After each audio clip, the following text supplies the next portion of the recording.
Generalized anxiety disorder, or GAD, is more than just everyday worry. It's a relentless storm of anxiety that loops in the background of the mind, affecting a person's ability to think clearly, rest peacefully, and function confidently. People with GAD often describe it as a feeling of dread or fear that never fully goes away, even when nothing seems wrong. This issue demands attention because it can quietly erode a person's quality of life, making simple tasks feel like climbing a mountain. According to the Anxiety and Depression Association of America, about 7 million adults in the U.S. are affected by GAD each year. That's roughly 3% of the population, and many of them suffer in silence, thinking it's just their personality or something they need to tough out. Picture this: you're lying in bed, physically exhausted, but your brain is spinning. What if I lose my job? What if my partner leaves me? What if I said something wrong in that meeting? What if? You check your phone. You try meditating. Nothing works. The panic is vague, but it feels huge. There are many layers to what causes GAD. Biologically, genetics play a part. If you have a family member with anxiety, your risk increases. Neurochemical imbalances, particularly with serotonin and norepinephrine, also contribute. Psychologically, past trauma, perfectionist tendencies, and constant pressure to perform can set the foundation. Socially, being in high-stress environments, experiencing economic instability, or lacking a support network all add fuel to the fire. Often, there's no single trigger.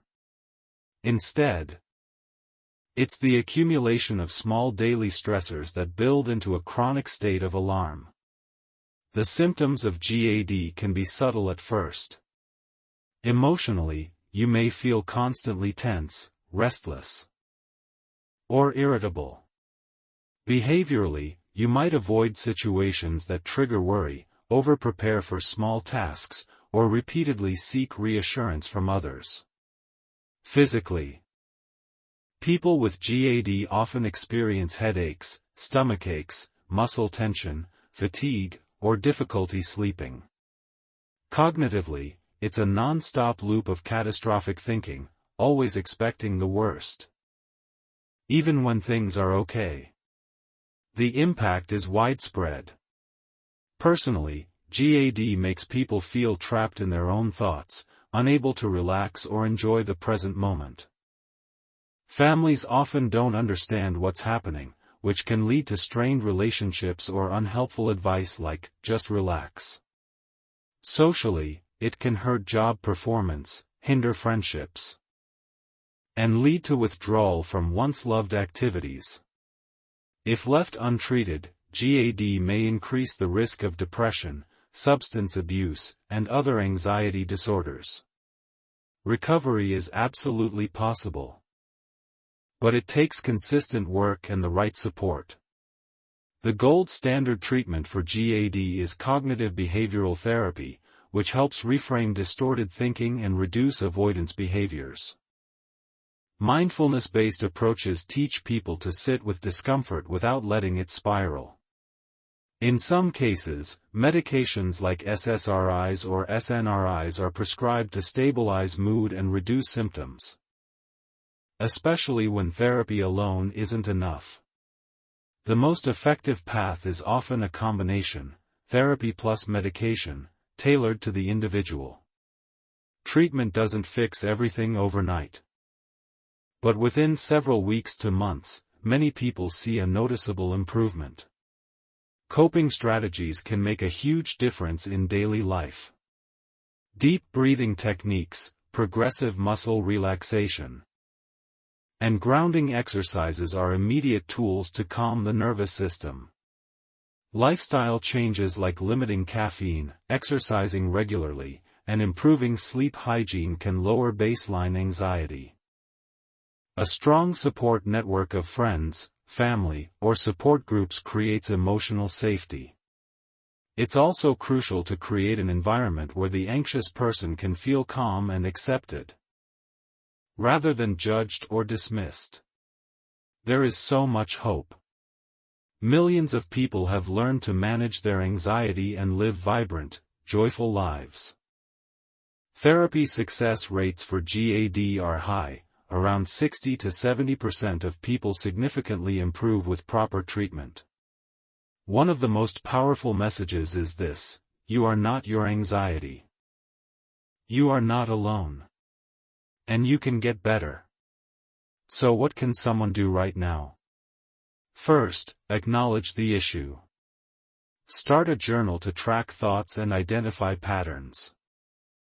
Make an appointment with a licensed therapist or a primary care doctor. Download anxiety-reducing apps like Calm or Insight Timer. Talk to someone you trust. And most importantly, don't wait for the anxiety to get worse before taking action. The best time to get help is now. Some helpful resources include the National Alliance on Mental Illness, NAMI.org, the ADAA, ADA.org, and helplines available 24/7 in many countries. Recognizing GAD involves being honest with yourself. If you're always worried, always tense. And the first step to a lighter, freer life. Panic disorder is an anxiety condition that strikes with sudden waves of fear, often without warning or any clear reason. These episodes, called panic attacks, bring on intense physical and emotional symptoms that feel so severe, many people mistake them for heart attacks or life-threatening emergencies. What makes panic disorder particularly difficult is its unpredictability. The fear of having another panic attack often becomes as disabling as the attack itself. This disorder affects around 2 to 3% of adults, with most cases beginning between the ages of 20 and 35. It doesn't discriminate: high achievers, parents, teens, retirees, anyone can develop it. And yet, it's often misunderstood. Panic attacks are not simply being dramatic or overreacting. They are real physiological surges of fear created by the brain's emergency system firing without reason. The cause is a mix of biology, psychology, and life experience. People with panic disorder often have a family history of anxiety or are more biologically sensitive to stress. Their brain's alarm system, particularly the amygdala, is hypersensitive, setting off full-body responses to small internal cues like a fast heartbeat or short breath. Psychologically, traits like high sensitivity to bodily sensations, past trauma, or perfectionism can increase vulnerability. Socially, panic disorder often shows up after a major life disruption, a breakup, job loss, or even a health scare. The symptoms of a panic attack are terrifying and overwhelming. Heart pounding, sweating, chest pain, feeling like you can't breathe, shaking, dizziness, nausea, tingling in your fingers or lips. Some people feel detached from reality, like they're floating outside their body. Others fear they're going crazy or dying. These episodes usually peak within 10 minutes but can feel like forever. Afterward, exhaustion sets in, and often, fear of the next one. Because panic attacks are so intense, people with panic disorder start to change how they live. They might avoid driving, flying, shopping malls, or even exercising, anything that might set off the next attack. This avoidance leads to isolation and can spiral into agoraphobia, a related condition where people fear being trapped in situations where escape feels difficult or embarrassing. But here's the good news: panic disorder is highly treatable. The most effective approach is cognitive behavioral therapy, CBT, which helps individuals understand the cycle of panic, confront fearful sensations, and gradually reclaim their freedom through exposure exercises. Panic-focused CBT has a strong success rate, often reducing symptoms significantly within 12 to 20 sessions. Interoceptive exposure, a technique where clients deliberately bring on panic-like sensations in a safe environment, helps desensitize the body's response and restore confidence. In some cases, medication like SSRIs or benzodiazepines can help regulate the nervous system and reduce the intensity or frequency of attacks. However, medication is often most effective when paired with therapy, not as a standalone solution. Treatment duration varies, but most people experience major relief within a few months. Daily coping strategies make a huge difference. Learning to breathe through the belly instead of the chest, practicing grounding exercises like the five senses technique, limiting stimulants like caffeine, and getting consistent sleep can all help lower the baseline level of anxiety. Creating a supportive environment, where panic is not judged but understood, is also key. Many people who once lived in fear of their next attack now travel, work, laugh, and thrive again. Panic disorder doesn't have to be permanent. With the right tools and support, full recovery is absolutely possible. If you or someone you know is experiencing sudden, intense episodes of fear, especially if they're changing how you live, that's not just stress. It's time to talk to a professional. Hotlines, therapy apps, and anxiety support groups are available, and you don't need to go through it alone. Obsessive-Compulsive Disorder, or OCD, is one of the most misunderstood psychological conditions. Often casually referenced in pop culture as just a quirk or a love for cleanliness. The reality of OCD is far more intense and deeply distressing. It involves unwanted, intrusive thoughts, obsessions, that trigger immense anxiety, followed by repetitive behaviors or mental rituals, compulsions, performed to reduce that anxiety. But the relief is short-lived, and the cycle repeats, often multiple times a day, consuming hours and interfering with daily life. OCD affects about 1 to 2% of the global population, and it usually begins in childhood, adolescence, or early adulthood. What sets it apart from typical worry or habit is the sheer power of the obsessions and the feeling of urgency tied to the compulsions. A person might know their thoughts are irrational, yet still feel utterly compelled to act on them. It's not about being tidy, it's about trying to stop the mental torment. The obsessions can come in many forms. Some common ones include fear of contamination, fear of harming someone, fear of something terrible happening unless a specific ritual is completed, or intrusive violent or sexual thoughts. These are not thoughts the person wants, in fact, they're usually the opposite of their values. That's what makes them so distressing. The compulsions might involve washing, checking, counting, repeating actions, arranging items symmetrically, or performing silent mental rituals like repeating words or phrases. Imagine this: every time you touch a doorknob, your brain screams that you've just been exposed to a deadly illness. You wash your hands not once, not twice, but for 30 minutes straight. And even then, you're still unsure. Or maybe you're afraid that unless you check the stove 10 times before leaving the house, your family might die in a fire, and that would be your fault. That's the logic OCD forces on people. Every single day. The causes of OCD are multifactorial. Genetically, it tends to run in families.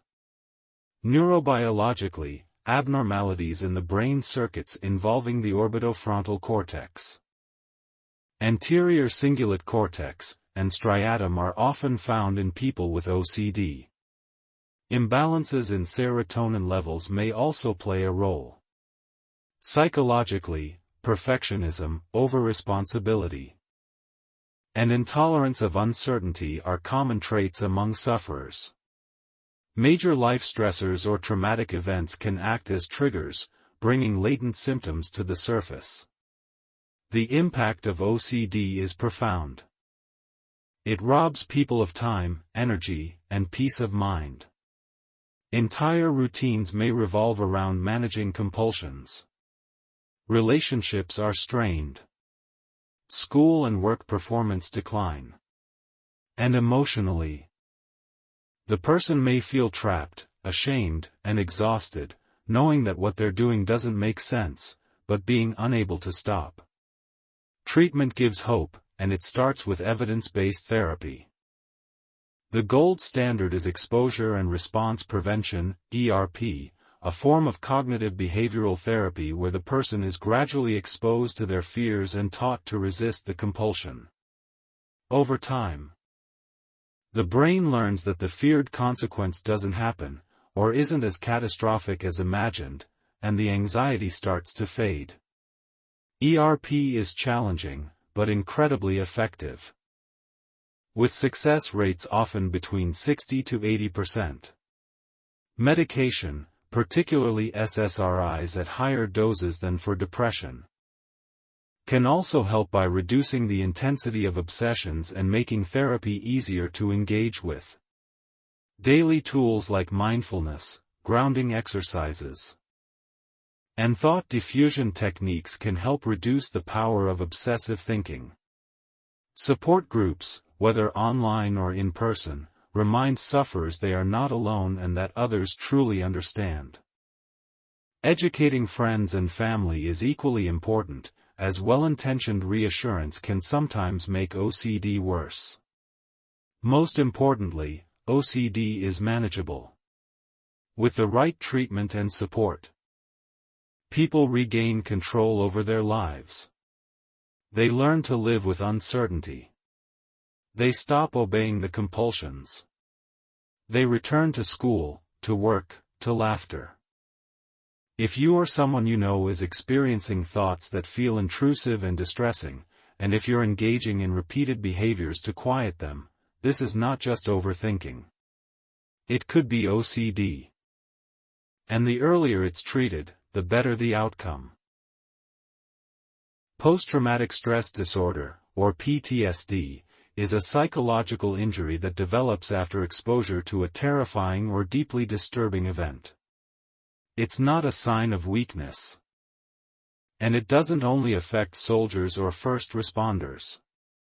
Anyone who has experienced or witnessed trauma, such as abuse, assault, an accident, natural disaster, or even sudden loss, can develop PTSD.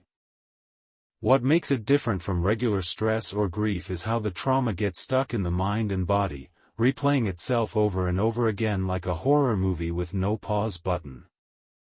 People with PTSD often feel like they're still living in the moment of trauma, even years later. A loud bang might not just be a car backfiring, it's the sound of the explosion that nearly killed them. The smell of alcohol isn't just unpleasant, it's a flashback to the night everything changed. These reactions aren't voluntary. They're automatic, triggered by the brain's survival systems that haven't turned off since the trauma occurred. PTSD affects about 3 to 5% of the global population at any given time, but those numbers rise sharply in high-risk groups.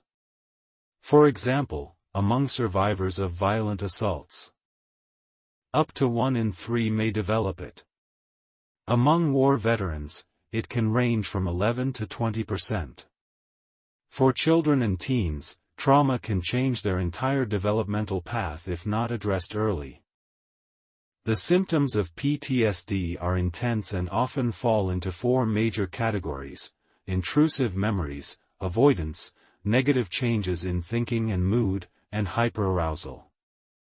Intrusive symptoms include nightmares, flashbacks, and distressing thoughts that won't go away. Avoidance means staying away from anything that reminds them of the trauma, people, places, conversations, even thoughts. Negative thinking can manifest as guilt, shame, hopelessness, or emotional numbness. And hyperarousal makes the person constantly on edge, easily startled, irritable, unable to sleep, or always scanning for danger. These symptoms are not just emotional. They show up in the body too, through chronic pain, tension, stomach issues, and fatigue. The causes of PTSD lie in the way the brain processes trauma. When something terrifying happens, the brain's amygdala sends out emergency signals, while the prefrontal cortex, responsible for logic and reasoning, is overwhelmed. This imbalance can freeze the trauma in place. Instead of being stored as a past event, it stays alive in the present. People with PTSD often feel powerless and trapped by their own minds. They may isolate, struggle with trust, and turn to substances or risky behaviors just to cope. But healing is possible, and more common than most realize. The leading therapy for PTSD is trauma-focused cognitive behavioral therapy, particularly a method called prolonged exposure, which helps people safely face and reprocess their trauma.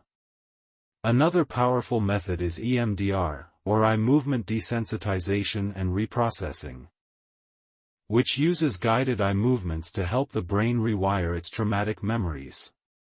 Medications like SSRIs can also support recovery by reducing anxiety and improving mood, making therapy more effective. For daily living, grounding techniques like the 5-4-3-2-1 method, yoga, trauma-informed meditation, and regular physical activity help regulate the nervous system. Support networks, whether through loved ones or peer groups, offer essential emotional stability. One of the most critical parts of recovery is creating a sense of safety. For someone with PTSD, feeling safe is not a given, it has to be rebuilt, sometimes from scratch. The journey to recovery may not be linear, but it is real. Many people who once lived in fear now lead lives of courage and strength. PTSD is not a life sentence, it's an injury that can be treated. People do get better. They learn to calm the storm inside, to take back their story, and to finally sleep without fear. If you or someone you know has lived through trauma and now feels haunted by it, this isn't just stress. It could be PTSD. And the earlier you begin the healing process, the more power you reclaim. Social anxiety disorder is more than just shyness. It's a persistent, overwhelming fear of being judged, embarrassed, or negatively evaluated in social or performance situations. People with this condition often feel like they're constantly on stage, with every word, gesture, or silence being scrutinized. The fear can become so intense that it leads to avoidance of social gatherings, public speaking, dating, or even something as simple as making eye contact or eating in front of others.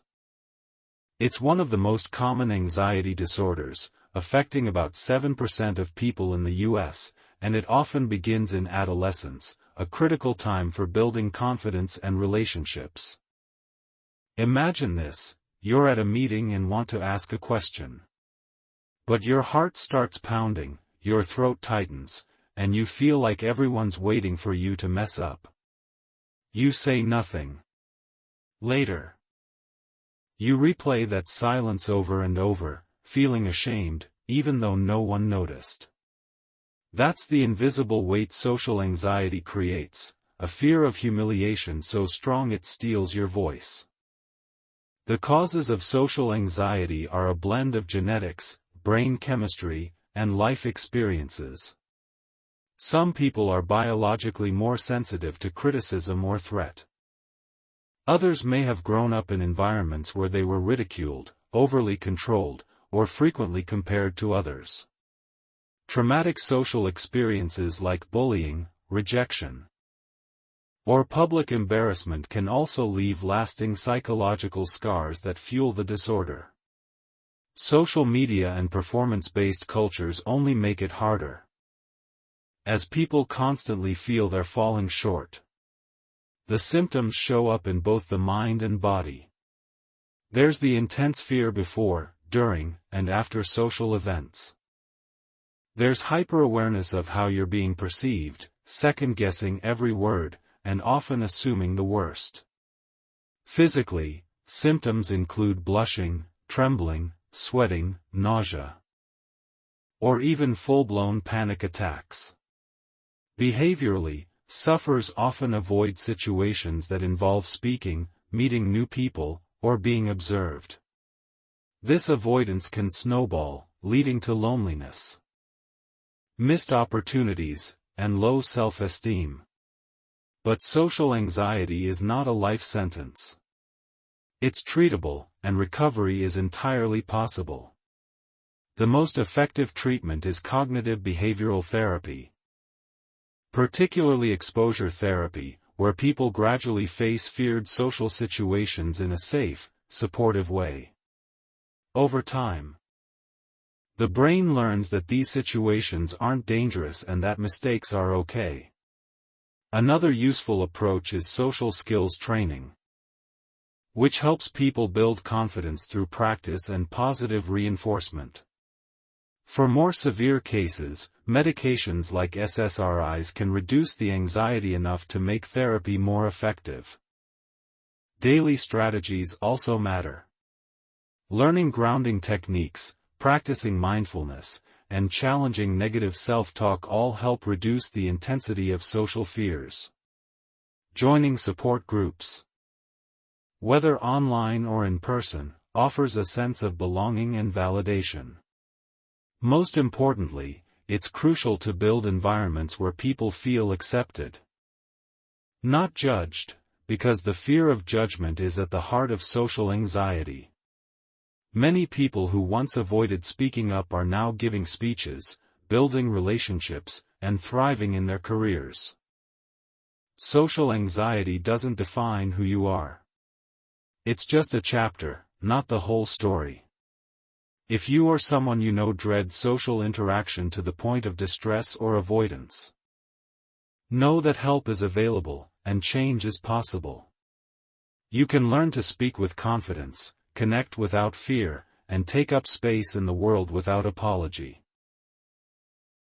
Generalized anxiety disorder in children is often mistaken for being overly sensitive, a perfectionist, or just a worrier. But underneath those labels is a child living in constant fear of things going wrong. This condition is characterized by excessive, uncontrollable worry about a wide range of everyday things: school, family, health, world events, even safety of others, and the worry is often far greater than the situation calls for. Unlike adult anxiety, which might be easier to spot, childhood anxiety can go unnoticed because anxious kids often try hard to do everything right and avoid causing trouble. They may seem like model students or obedient children, but inside, they are constantly battling a storm of what-ifs and worst-case scenarios. Picture a child who refuses to go to school. Not because they're defiant, but because they're terrified of failing a test, disappointing a teacher, or their parent getting into an accident while they're gone. At bedtime, instead of winding down, their mind speeds up with questions they're too afraid to ask aloud. What if I get sick? What if something bad happens tomorrow? What if no one likes me? They may complain of stomachaches, headaches, or fatigue, physical signs that doctors can't always explain because the source is mental, not medical. The causes of generalized anxiety disorder in children often include a mix of genetic predisposition, temperament, and early life experiences. An anxious parent or a high-pressure environment can unknowingly model or amplify worry. Sensitive children may also internalize stress more deeply, particularly if they've experienced instability, illness, or trauma.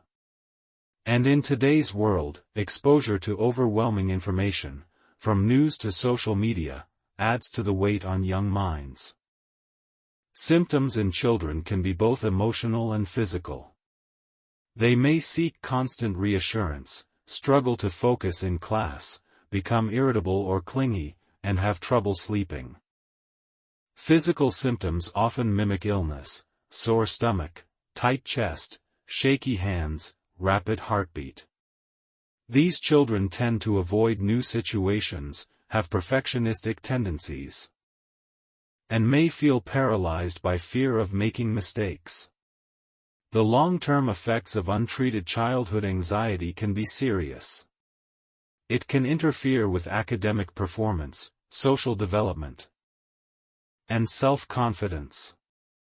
It can also increase the risk of developing depression, substance use issues, and other anxiety disorders later in life. But when identified early and treated appropriately, the prognosis is excellent. Therapy is the first line of treatment.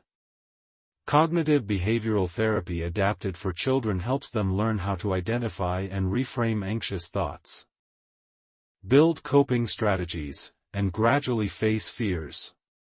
In some cases, especially when anxiety is severe or interfering with daily functioning, medications such as SSRIs may be considered in consultation with child psychiatrists. However, therapy remains the foundation. Involving parents in the treatment is also crucial, as family dynamics and communication play a key role in how anxiety is managed at home. Parents and caregivers can help by providing predictable routines, validating feelings without feeding the fears, and encouraging gradual independence. Tools like worry journals, breathing exercises, and visual aids can help children externalize their anxiety and feel more in control. Creating a safe, calm, and encouraging home environment makes all the difference in how a child navigates their internal world. Children with anxiety are often incredibly thoughtful, intuitive, and bright. Their minds are just working in overdrive. With the right support, these kids can learn to manage their fears, build resilience, and thrive. If a child in your life worries more than most, asks a lot of what-if questions, or avoids things they once enjoyed, it might be more than a phase. Early support can change everything. Major depressive disorder, often referred to simply as depression, is the most common mental health disorder worldwide. It is far more than just feeling sad or going through a rough patch. It's a complex medical illness that affects how a person feels, thinks, and functions. According to the World Health Organization, depression affects over 280 million people globally, making it the leading cause of disability across the planet. In the United States alone, more than 20 million adults, about 1 in 10, experience at least one major depressive episode each year. Yet despite how widespread it is, depression is still misunderstood, stigmatized, and often left untreated. Imagine waking up and feeling like your body weighs 1,000 pounds.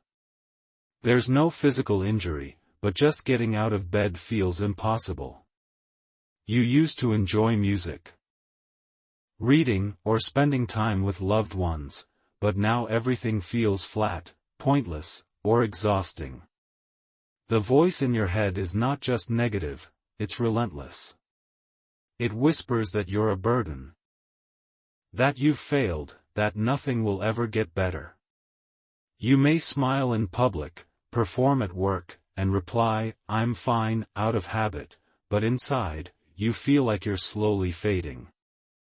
Major depressive disorder doesn't always look like crying or sadness. It can also appear as irritability, numbness, fatigue, and even physical pain. Many people with depression function on the outside while battling invisible turmoil within. They show up to work, raise their kids, engage in small talk, but behind the scenes, they're struggling to stay afloat. This is why depression is often called a silent disorder. It hides in plain sight. The causes of depression are multifaceted. There is no single reason someone becomes depressed. Instead, it's a combination of biological, psychological, and environmental factors. Genetically, depression tends to run in families, suggesting a hereditary component. Neurochemically, it is associated with imbalances in neurotransmitters such as serotonin, dopamine, and norepinephrine, chemicals that regulate mood, motivation, and energy. Hormonal changes, such as those occurring during pregnancy or menopause, can also trigger depressive episodes. Psychologically, people who have experienced trauma, loss, or chronic stress are at greater risk. Individuals with low self-esteem, negative thinking patterns, or perfectionist tendencies may also be more vulnerable.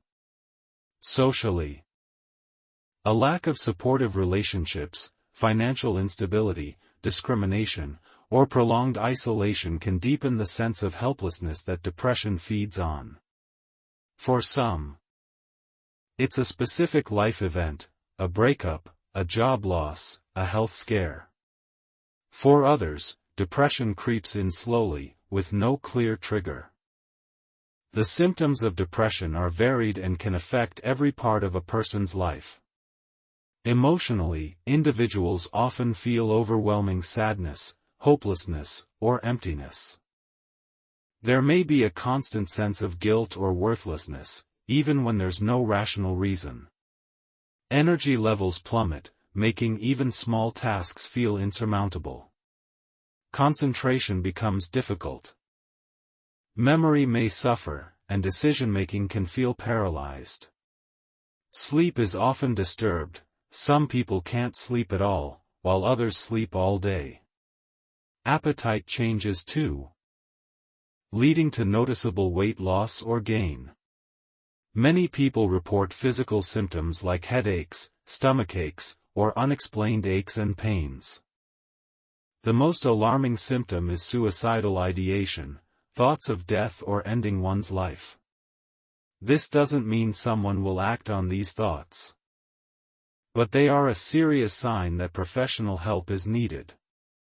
Depression can affect anyone, regardless of age, gender, income, or background, but some groups are particularly at risk. Women are nearly twice as likely to experience depression as men, possibly due to hormonal fluctuations and social roles.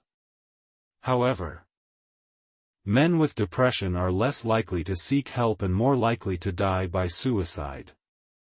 Teenagers and young adults are increasingly reporting symptoms of depression, especially in the era of digital overload, academic pressure, and social isolation. Older adults, especially those facing illness or loneliness, are often silently suffering as well. The impact of untreated depression is profound. It affects personal relationships, job performance, physical health, and overall quality of life. Depression is linked with increased risk of cardiovascular disease, diabetes, and chronic pain. It can also lead to substance abuse, as individuals try to self-medicate with alcohol or drugs. In the workplace, depression is one of the leading causes of lost productivity. And tragically, severe depression can end in suicide, a preventable loss of life that leaves a ripple effect of grief behind. But here's the most important truth: depression is treatable. No matter how deep the darkness feels, recovery is possible. The most effective treatment plans are often a combination of approaches tailored to the individual. Psychotherapy, Particularly cognitive behavioral therapy, CBT, helps people identify and challenge negative thought patterns and build healthier coping strategies. Interpersonal therapy, IPT, focuses on improving relationships and communication. Psychodynamic therapy explores the unconscious roots of depression, such as unresolved grief or early attachment issues. Medication can also play a crucial role, especially for moderate to severe cases. Antidepressants, including SSRIs, SNRIs, and atypical agents, work to balance brain chemistry and improve mood. These medications are not instant fixes, and they don't work the same for everyone, but for many people, they are life-changing tools in their recovery journey. It's important to note that medication should always be prescribed and monitored by a medical professional, and changes should not be made without guidance. For individuals who do not respond to traditional treatments, other options exist. These include transcranial magnetic stimulation, TMS, which uses magnetic fields to stimulate brain areas involved in mood regulation, and electroconvulsive therapy, ECT, a highly effective treatment for severe or treatment-resistant depression. Newer treatments, such as ketamine infusion and psychedelic-assisted therapy, are also showing promising results in clinical trials, though they are still being studied and regulated. Lifestyle changes are powerful tools in managing depression. Regular exercise has been shown to release endorphins and improve mood. A balanced diet, consistent sleep schedule, and reducing alcohol or drug use all contribute to a more stable mental state. Mindfulness practices like meditation, yoga, and breath work help regulate the nervous system and increase emotional awareness. Journaling, spending time in nature, and engaging in creative expression also foster resilience and self-connection. Social support is equally essential. Talking to trusted friends, joining support groups, or simply sharing your experience with someone who listens without judgment can lift some of the isolation that depression creates. Involving family and loved ones in the recovery process helps build understanding and dismantle stigma. Depression thrives in silence, but connection, even small moments of it, chips away at the walls it builds. If you're someone experiencing depression, know this: you are not broken. You are not lazy, dramatic, or weak. You are struggling with a real, treatable medical condition. There is no shame in reaching out for help, whether that means speaking to a therapist, telling a loved one how you feel, or even just calling a helpline. The first step doesn't have to be big, it just has to be forward. If you're supporting someone with depression, your role matters. Be patient. Don't try to fix them, but be present. Validate their feelings, encourage them to seek help, and remind them they're not alone. Small gestures, a message, a meal, a walk together, can have a massive impact. Major depressive disorder affects millions, but so does hope. Recovery isn't about feeling amazing every day, it's about learning to manage, cope, and eventually thrive again. With the right tools, support, and treatment, people come back to life. They rediscover joy, purpose, connection. They laugh again. They get up again. They heal. If you or someone you know is struggling, don't wait. Reach out to a licensed mental health professional. Call a helpline. Talk to a doctor. Start the journey, even if it's just one small step. Because depression may be common, but so is recovery. And no one has to walk that road alone. Anxiety disorders are the most common group of mental health conditions globally, affecting hundreds of millions of people across every age, background, and culture.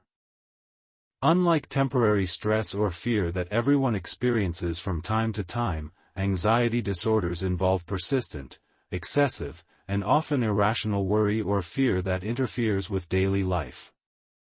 According to the World Health Organization, more than 300 million people worldwide suffer from some form of anxiety disorder, and in the United States alone, nearly 1 in 5 adults, approximately 40 million people, are affected each year. These disorders are real, serious, and remarkably widespread. Yet many people still downplay or misunderstand them, often labeling anxiety as just being nervous or too sensitive.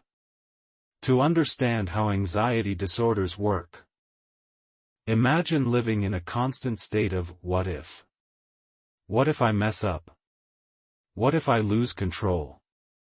What if I embarrass myself in front of everyone?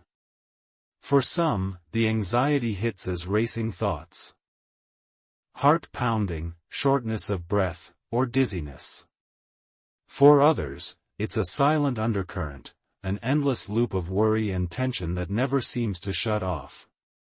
The fears may not make logical sense, and people with anxiety often know this.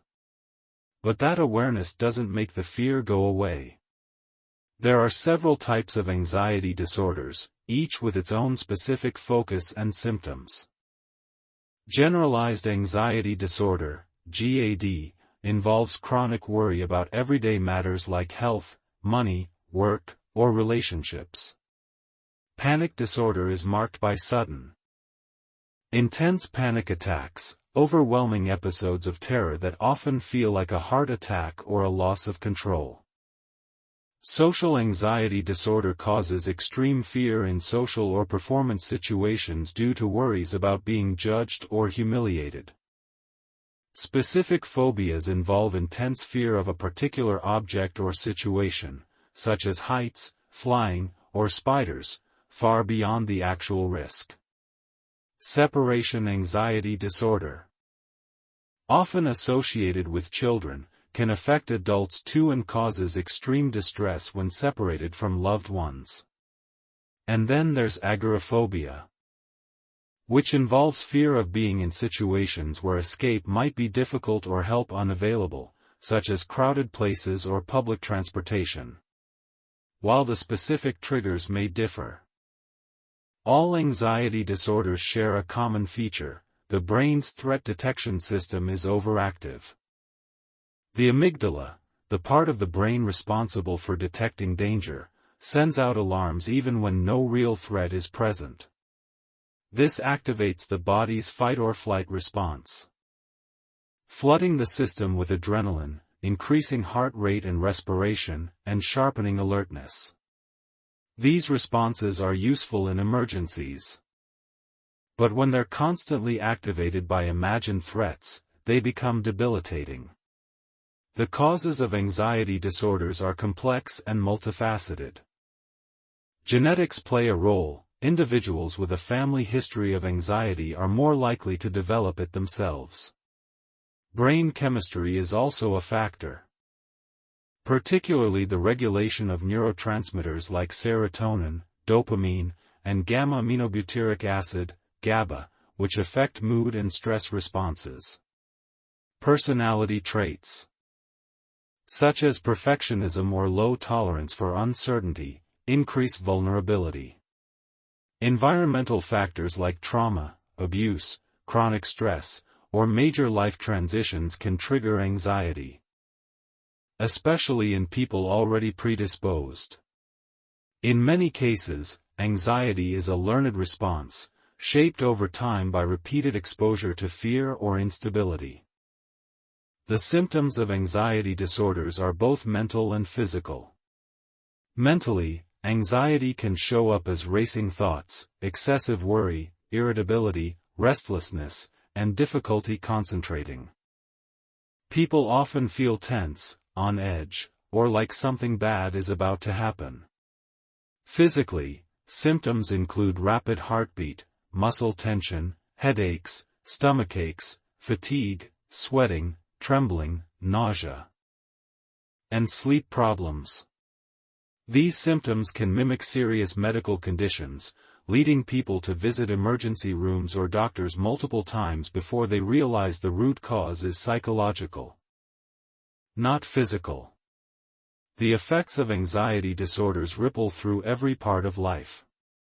In school, children with anxiety may struggle to speak in class, participate in activities, or even attend school at all.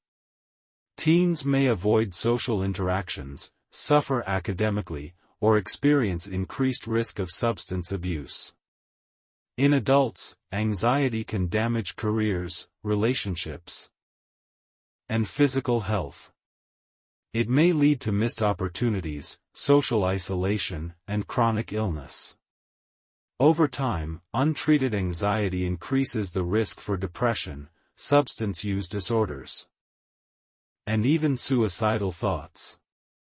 But anxiety disorders are highly treatable, often more treatable than many people think. The most effective treatment for anxiety is cognitive behavioral therapy, CBT. A structured form of talk therapy that helps people identify and challenge distorted thinking patterns, change unhelpful behaviors, and build coping strategies. One core technique used in CBT is exposure therapy, where individuals gradually face their fears in a safe, controlled setting, learning that the feared outcome rarely occurs and that they can handle discomfort.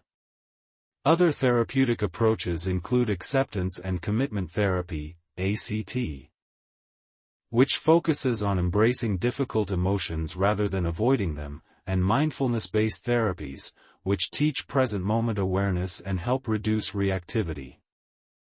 Therapy is often tailored to the specific type of anxiety and the individual's needs. Medication can also be an important part of treatment, especially for those with moderate to severe anxiety. Antidepressants like SSRIs and SNRIs are commonly prescribed and have been shown to reduce anxiety symptoms by improving the balance of neurotransmitters. Benzodiazepines may be used in the short term for severe symptoms, but because of their risk for dependence, they are typically not recommended for long-term use. Beta blockers can help manage physical symptoms like rapid heartbeat in performance anxiety situations. Lifestyle changes can significantly support recovery and management. Regular exercise is a natural anxiety reducer, as it burns off excess adrenaline and boosts mood-enhancing chemicals like endorphins. Sleep hygiene, such as maintaining a consistent bedtime, avoiding screens before sleep, and limiting caffeine, can stabilize the body's stress response. Diet also matters. Reducing sugar, processed foods, and stimulants like caffeine and alcohol can prevent anxiety spikes. Deep breathing, progressive muscle relaxation, yoga, journaling, and spending time in nature all help calm the nervous system and promote emotional balance. Support systems play a vital role.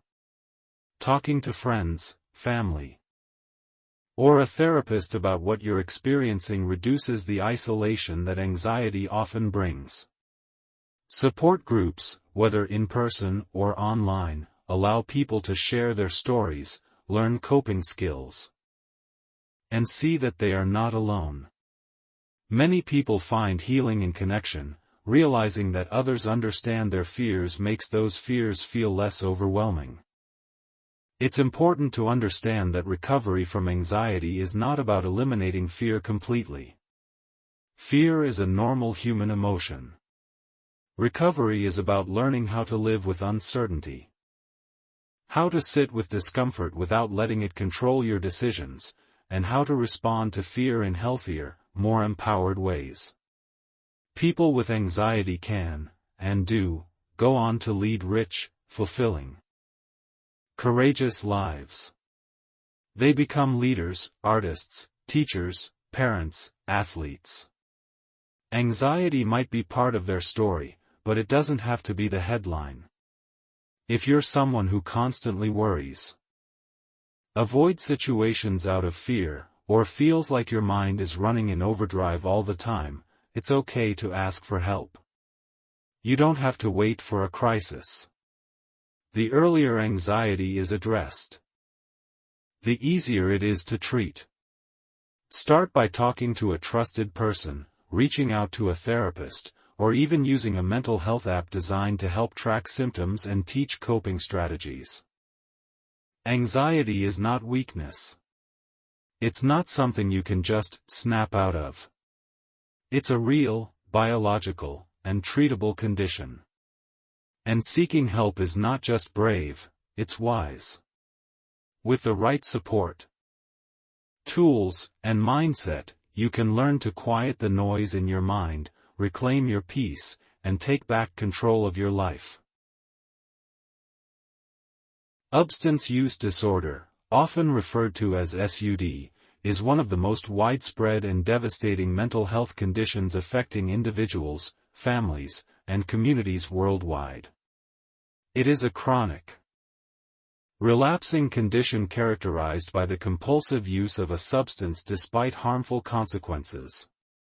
Substance use disorder can involve a variety of substances, including alcohol, opioids, stimulants, cannabis, sedatives, nicotine, and others, and it can range in severity from mild to life-threatening. According to the United Nations Office on Drugs and Crime, over 296 million people used drugs in 2021, with around 39.5 million experiencing drug use disorders. In the United States alone, over 46 million people met the diagnostic criteria for substance use disorder in 2021, which is nearly 1 in 6 adults. This makes SUD not just a personal issue, but a major public health crisis that continues to grow. What makes substance use disorder so complex is that it often begins with something that feels harmless or even helpful. A drink to relax after work. A painkiller prescribed after surgery. A pill to help focus during exams. A joint passed around in a group of friends. For many, it stops there. But for others, especially those with biological, psychological, or social risk factors, that use turns into something more. What once felt like a choice becomes a need. What was once recreational becomes ritual. Over time, the brain adapts to the substance, requiring more of it to achieve the same effect. This process, called tolerance, is one of the early warning signs of addiction. The real shift happens when the substance becomes central to a person's daily functioning. They begin planning their day around it. If they don't have it, they experience withdrawal, a painful mix of physical and emotional symptoms that reinforce continued use. Even when their relationships suffer, even when they lose jobs, face legal issues, or damage their health, they keep using. Not because they want to, but because their brain has rewired itself to depend on that substance to function. Substance use disorder affects the brain's reward system, particularly involving dopamine, a neurotransmitter that plays a key role in pleasure, motivation, and learning. When a person uses a substance like heroin, cocaine, or alcohol, dopamine levels spike dramatically, creating an intense feeling of euphoria. Over time, the brain adjusts by producing less dopamine naturally and reducing the number of receptors that respond to it. This is why people with SUD often feel numb, depressed, or unable to enjoy everyday activities without the substance. Their brain isn't broken, it's adapted to a new, unnatural normal. The causes of SUD are wide-ranging and deeply intertwined. Genetics play a strong role. Studies suggest that up to 50% of a person's risk for addiction is hereditary. Environmental factors are equally powerful. Growing up in a household where substance use is common, experiencing trauma or neglect, living in poverty, or having limited access to education or healthcare all significantly increase the risk. Psychological factors such as anxiety, depression, ADHD, or PTSD often co-occur with substance use, either as causes or consequences. Many people begin using substances as a form of self-medication, attempting to manage pain, fear, or sadness in the only way they know how. The symptoms of SUD vary depending on the substance and the individual, but they generally include strong cravings, inability to cut back or quit despite wanting to, spending large amounts of time obtaining or recovering from the substance, and continuing to use even when it causes problems in work, school, relationships, or health. Withdrawal symptoms, such as shaking, sweating, nausea, anxiety, irritability, and insomnia, can be so intense that they push the person to use again, just to feel normal. Over time, the person may become isolated, financially unstable, and emotionally exhausted. They may lie to loved ones, take dangerous risks, or engage in criminal behavior just to feed the addiction. The consequences of untreated SUD are devastating. On a personal level, it can lead to overdose, organ damage, infectious diseases, incarceration, and death. In 2022, the United States reported over 100,000 drug overdose deaths, a staggering and heartbreaking figure. On a family level, SUD tears apart relationships, causes mistrust, financial strain, and emotional trauma. Children of parents with addiction often face long-term psychological and developmental issues. On a societal level, the economic cost of substance abuse in the U.S. alone is estimated to be over $700 billion annually, including healthcare, lost productivity, and crime-related expenses. But here's the message that often gets lost in the stigma: substance use disorder is treatable. Recovery is not only possible, it happens every single day. Millions of people around the world have found their way out of addiction and into lives filled with purpose, connection, and health. The key is understanding that recovery is not a one-size-fits-all solution. It requires a personalized, holistic approach that addresses the individual's physical, emotional, and social needs. Treatment for SUD typically begins with detoxification, a medically supervised process of clearing the substance from the body and managing withdrawal symptoms. This is followed by long-term rehabilitation, which can take place in residential facilities, outpatient programs, or community-based settings. Behavioral therapies, such as cognitive behavioral therapy, CBT, contingency management, and motivational interviewing, are central to treatment, helping individuals understand their patterns, build new coping skills, and develop a life that no longer revolves around substance use. Medication-assisted treatment, MAT, has revolutionized recovery for opioid and alcohol dependence. Medications like methadone, buprenorphine, and naltrexone reduce cravings, block euphoric effects, and stabilize brain chemistry. For many, MAT is a vital tool that allows them to engage in therapy, rebuild relationships, and regain control. Despite misconceptions, using medication in recovery is not trading one drug for another, it's using evidence-based medicine to support healing. Support systems are another cornerstone of recovery. 12-step programs like Alcoholics Anonymous, AA, or Narcotics Anonymous, NA, provide a structured, peer-based approach that helps millions find community and accountability. Others may find support in secular alternatives like Smart Recovery or therapy groups focused on trauma and addiction. Family involvement is also essential. Addiction doesn't happen in a vacuum, and involving loved ones in education and healing improves outcomes dramatically. Recovery also involves rebuilding a meaningful life. This means helping people find purpose, through work, volunteering, creativity, or spirituality, and creating environments that support sobriety. Stable housing, job training, access to healthcare, and mental health services all play critical roles in maintaining long-term recovery. Stigma remains one of the biggest barriers to seeking help. People with SUD are often judged, rejected, or treated as morally flawed. This prevents them from asking for help and delays treatment.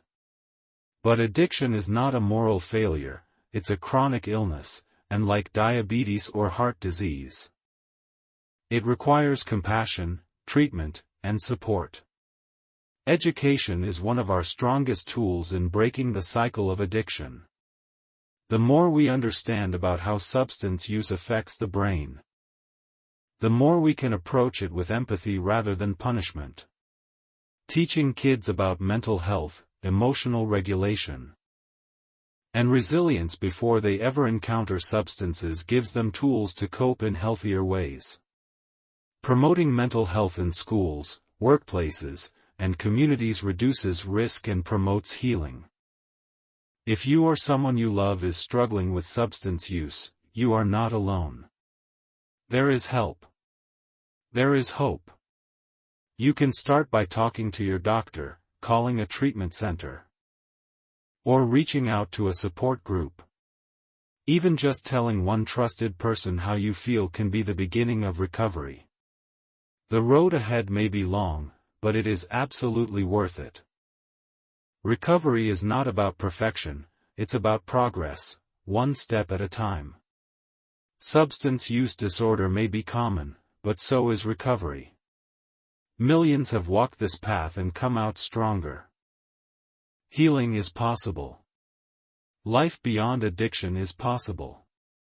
And the first step is always within reach.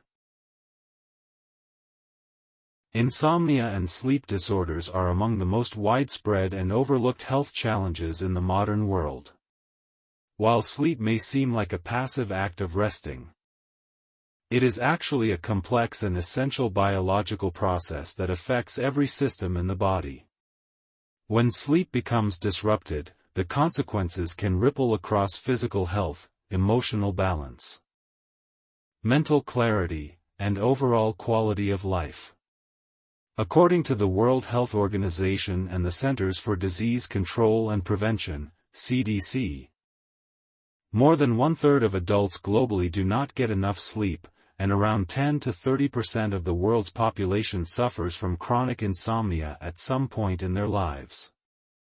In the United States alone, about 70 million people are affected by some form of sleep disorder, making it one of the most prevalent health issues, right alongside anxiety and depression. Insomnia is the most common sleep disorder, characterized by persistent difficulty falling asleep, staying asleep, or waking too early and not being able to fall back asleep. But sleep problems go far beyond just insomnia. Other types include sleep apnea, restless leg syndrome, circadian rhythm disorders, narcolepsy, and parasomnias like sleepwalking and night terrors. While each of these disorders has unique symptoms and causes, they all share a common effect: disrupted, insufficient, or poor quality sleep that interferes with daily life. Let's start with insomnia, the most familiar and widespread form. It's 2 a.m. and you're still wide awake. Your body feels tired, your eyes may be heavy, but your mind is spinning like a carousel you can't turn off. You worry about work, money, relationships. You remember embarrassing moments from 10 years ago. You check the clock. The pressure to fall asleep builds. And the harder you try, the more elusive sleep becomes. Eventually, you drift off out of exhaustion, only to wake up 2 hours later, again, wide awake. The next day you function like a zombie, irritable, foggy, and emotionally brittle. For many people, this experience doesn't happen once in a while, it happens night after night, week after week. That's chronic insomnia, and it's debilitating. Over time, it erodes memory, impairs concentration, and increases the risk of anxiety and depression. It weakens the immune system, increases inflammation in the body, and raises the risk of heart disease, obesity, and diabetes.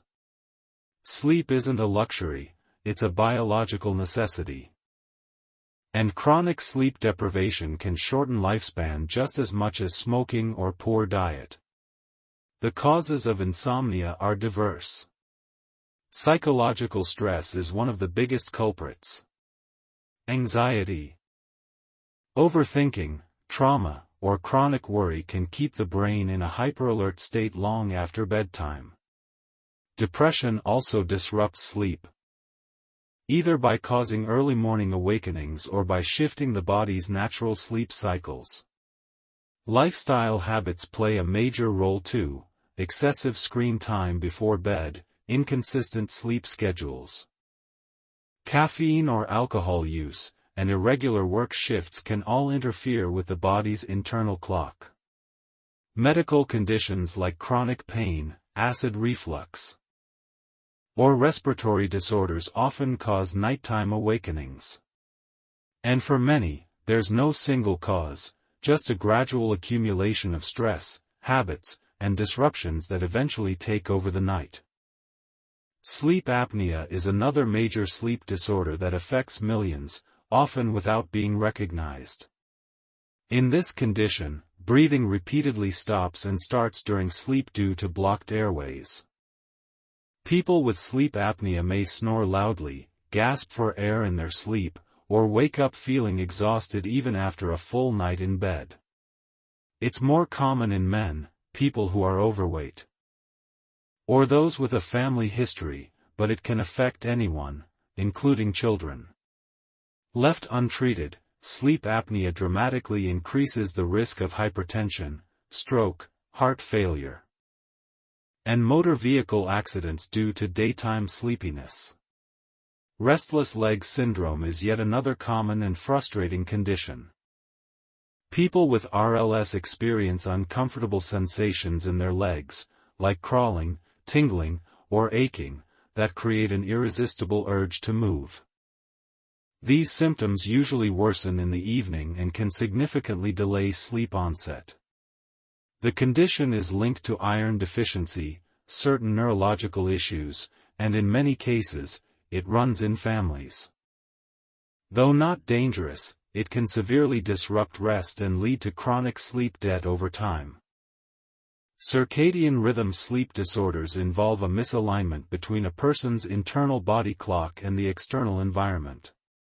For example, someone with delayed sleep phase disorder might not feel sleepy until 3 or 4 a.m., making it nearly impossible to wake up for school or work in the morning.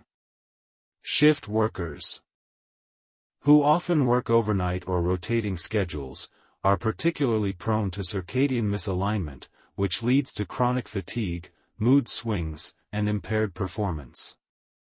The rise of remote work, global communication, and constant screen exposure has only deepened these problems. Narcolepsy is a neurological disorder that affects the brain's ability to regulate sleep-wake cycles. People with narcolepsy may fall asleep suddenly, experience overwhelming daytime drowsiness, or suffer from sleep paralysis and vivid hallucinations as they drift in or out of sleep. Though rare, narcolepsy is often misunderstood and misdiagnosed, with people mistaking it for laziness or depression. In reality, it's a serious condition that dramatically affects daily life and requires medical treatment. The effects of chronic sleep problems are far-reaching. At the individual level, they impair judgment, reduce productivity, and increase emotional reactivity. Sleep-deprived people are more likely to make mistakes at work, get into accidents, and struggle with relationships. Over time, insufficient sleep is associated with an increased risk of developing mental illnesses, including anxiety, depression, bipolar disorder, and even psychosis. Physically, sleep deprivation contributes to weight gain, insulin resistance, hormonal imbalances, and a weakened immune system.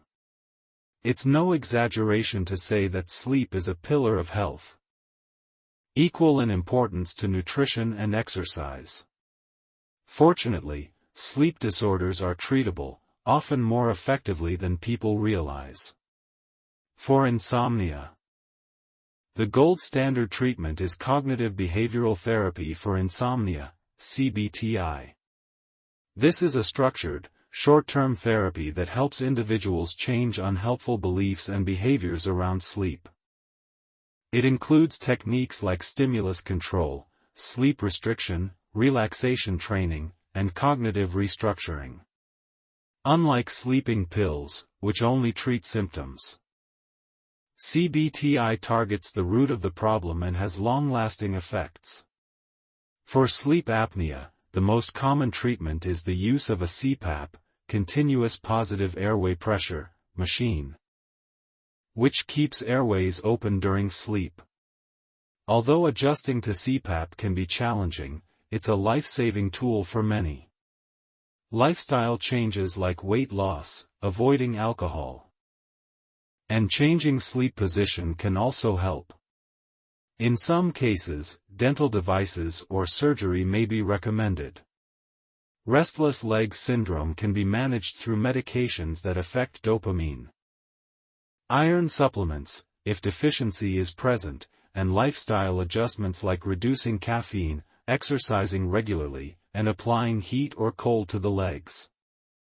Circadian rhythm disorders respond well to light therapy, using bright artificial light to reset the body clock, and melatonin supplements when used under medical supervision. Improving sleep hygiene is essential for anyone struggling with sleep. This includes maintaining a regular sleep schedule, avoiding screens for at least 1 hour before bed, creating a cool and quiet sleeping environment, limiting naps, and reducing caffeine and alcohol, especially in the evening. Mindfulness practices like meditation, deep breathing, and progressive muscle relaxation can help calm the nervous system and ease the transition into sleep. Technology is also beginning to play a helpful role. Sleep tracking devices, apps, and even wearable EEG monitors can provide insights into sleep patterns and help individuals understand how their behaviors affect rest. But it's important not to become obsessed with data. Sometimes, anxiety about sleep can become a self-fulfilling problem. If you or someone you know is struggling with sleep, the most important thing to remember is that you don't have to live this way. Help is available. Insomnia and other sleep disorders are not just annoyances, they are serious health conditions that deserve medical attention. The earlier you seek support, the easier it is to reverse the cycle and rebuild healthy sleep. In a world that often glorifies busyness and hustle, prioritizing sleep is an act of self-respect. It's not weak to rest. It's wise. It's not lazy to value sleep, it's essential to long-term health, creativity, and emotional resilience. Whether it's setting a consistent bedtime, seeing a sleep specialist, or simply giving yourself permission to wind down, every small step toward better sleep is a big step toward a better life. Chronic stress is one of the most common, yet underestimated psychological issues in modern life, a slow-burning mental and physical strain that doesn't always show its face in dramatic breakdowns or panic attacks, but instead builds quietly over time, eroding health, relationships, productivity, and quality of life. Unlike acute stress, which is short-lived and often tied to a specific event like a work deadline or a conflict, Chronic stress is ongoing. It stems from prolonged exposure to pressure, demands, or threats that never seem to end. According to the American Psychological Association, stress levels in the global population have reached record highs, with over 75% of adults reporting symptoms such as headaches, fatigue, or disturbed sleep due to stress. And yet, most people don't realize that what they are experiencing is not just normal pressure, it's chronic stress, and it can be deeply harmful. Imagine waking up every day already feeling tired. Your chest feels tight, your mind is racing, and there's a constant sense of urgency, even when nothing is technically wrong in the moment. You go through your day like a machine, ticking off to-do lists, dealing with people's demands, meeting expectations, suppressing frustrations. You're constantly checking your phone, always a little behind, always a little overwhelmed. At night, you lie in bed exhausted but can't fall asleep, your mind playing loops of worry, regret, and what-ifs. This isn't a temporary phase. This becomes your baseline. That's the world of chronic stress, a place where the body and brain are trapped in a state of persistent activation. Your nervous system is stuck in fight-or-flight mode. The stress hormones, cortisol and adrenaline, never fully shut off. This internal alarm system, which is useful in short bursts, becomes harmful when turned on constantly. It wears down your immune system, disrupts your digestion, damages your heart, clouds your thinking, and throws your emotions off balance.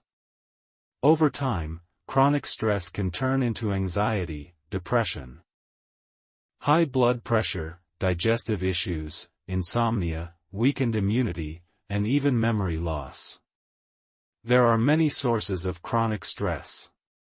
Work is a major one: long hours, unrealistic expectations, job insecurity, or toxic environments. Relationships can be another source, especially when dealing with ongoing conflict, caregiving responsibilities, or emotional neglect. Financial pressure is a constant for millions of people, especially in today's economy where housing, healthcare, and basic living costs are rising faster than wages. Health problems, especially chronic illness or pain, can also create a feedback loop of stress and deterioration. Global events, from pandemics to climate change, political unrest to social media overload, add an ambient level of tension to our daily lives. And personal experiences of discrimination, trauma, or marginalization layer on an even deeper kind of stress that is often invisible to others. One of the most harmful aspects of chronic stress is how normalized it has become. We live in a culture that celebrates hustle, productivity, and doing it all. People wear stress like a badge of honor, equating being busy with being successful. But there's a dangerous cost to this mindset. When stress is constant, the body and brain begin to adapt in unhealthy ways. You may stop recognizing the signs: headaches, irritability, forgetfulness, digestive problems, low energy, and just call them part of life. But they're not. They're warnings. Physiologically, chronic stress impacts nearly every system.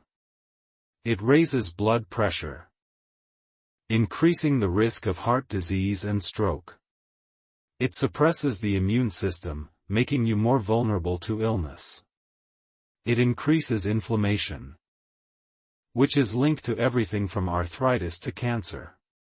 In the brain, chronic stress shrinks the prefrontal cortex, the part responsible for decision-making and emotional regulation, and enlarges the amygdala, the fear center.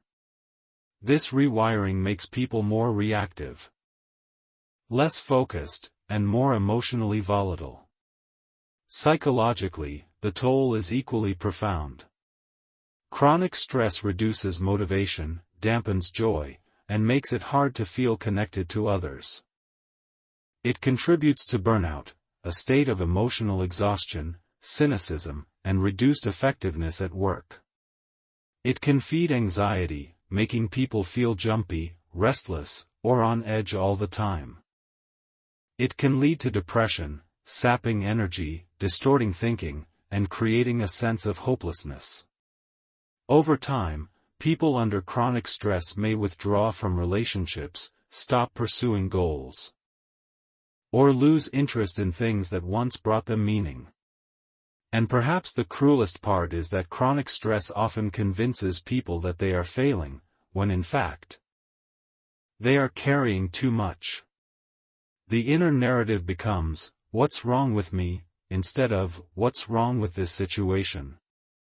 People blame themselves for not being more productive, more positive, more on top of things, without realizing they are functioning under conditions that no one should have to sustain long term. But here's the powerful truth: chronic stress is not inevitable. It is treatable. And the first step is awareness, recognizing that what you're feeling is not just weakness or laziness, but a valid response to prolonged pressure. From there, the path to healing involves both internal and external changes. Internally, practices that regulate the nervous system are essential. Mindfulness meditation, breath work, progressive muscle relaxation, and yoga are all evidence-based techniques that help calm the stress response. These practices increase vagal tone, the body's ability to switch from fight or flight to rest and digest, which improves sleep, digestion, and emotional resilience. Journaling, spending time in nature, and listening to calming music can also reduce physiological arousal and promote a sense of peace. Cognitive restructuring, identifying and challenging unhelpful thoughts, is another powerful tool. Stress often fuels catastrophic thinking. "I'll never get this done. Everything is out of control. If I stop, I'll fall behind." These thoughts feel true, but they're often distorted. Working with a therapist trained in cognitive behavioral therapy, CBT, can help individuals build a more balanced and empowering inner dialogue. Social support is equally vital. Humans are not meant to manage life's burdens alone. Sharing your experiences with trusted friends, family, or support groups reduces isolation and reminds you that you're not alone. Sometimes, just being heard is enough to soften the sharp edge of stress. And in cases where chronic stress has led to anxiety or depression, therapy or medication may be necessary to help rebalance brain chemistry and break the cycle. Externally, it's important to examine and change the conditions that are fueling the stress. This might mean setting boundaries at work, learning to say no, reducing exposure to toxic people, or asking for help with caregiving. It might involve simplifying your schedule, cutting back on digital overload, or reprioritizing what really matters. If the source of stress is systemic, such as poverty, discrimination, or lack of access to healthcare, then community resources, advocacy, and structural support are crucial. Healing chronic stress isn't just about breathing deeply, it's about creating lives and societies where people can actually breathe. Lifestyle changes can make a major difference. Regular physical activity, even just a daily walk, is a powerful stress reducer. Exercise burns off excess cortisol and releases endorphins, chemicals that boost mood and increase relaxation. Nutrition also plays a key role. Reducing sugar, caffeine, and processed foods, and increasing intake of whole foods, omega-3 fatty acids, and hydration supports brain health and emotional balance. And of course, sleep is essential. A consistent bedtime routine, reduced screen time, and limiting alcohol or late-night snacks all contribute to better rest, which helps the brain process stress and restore energy.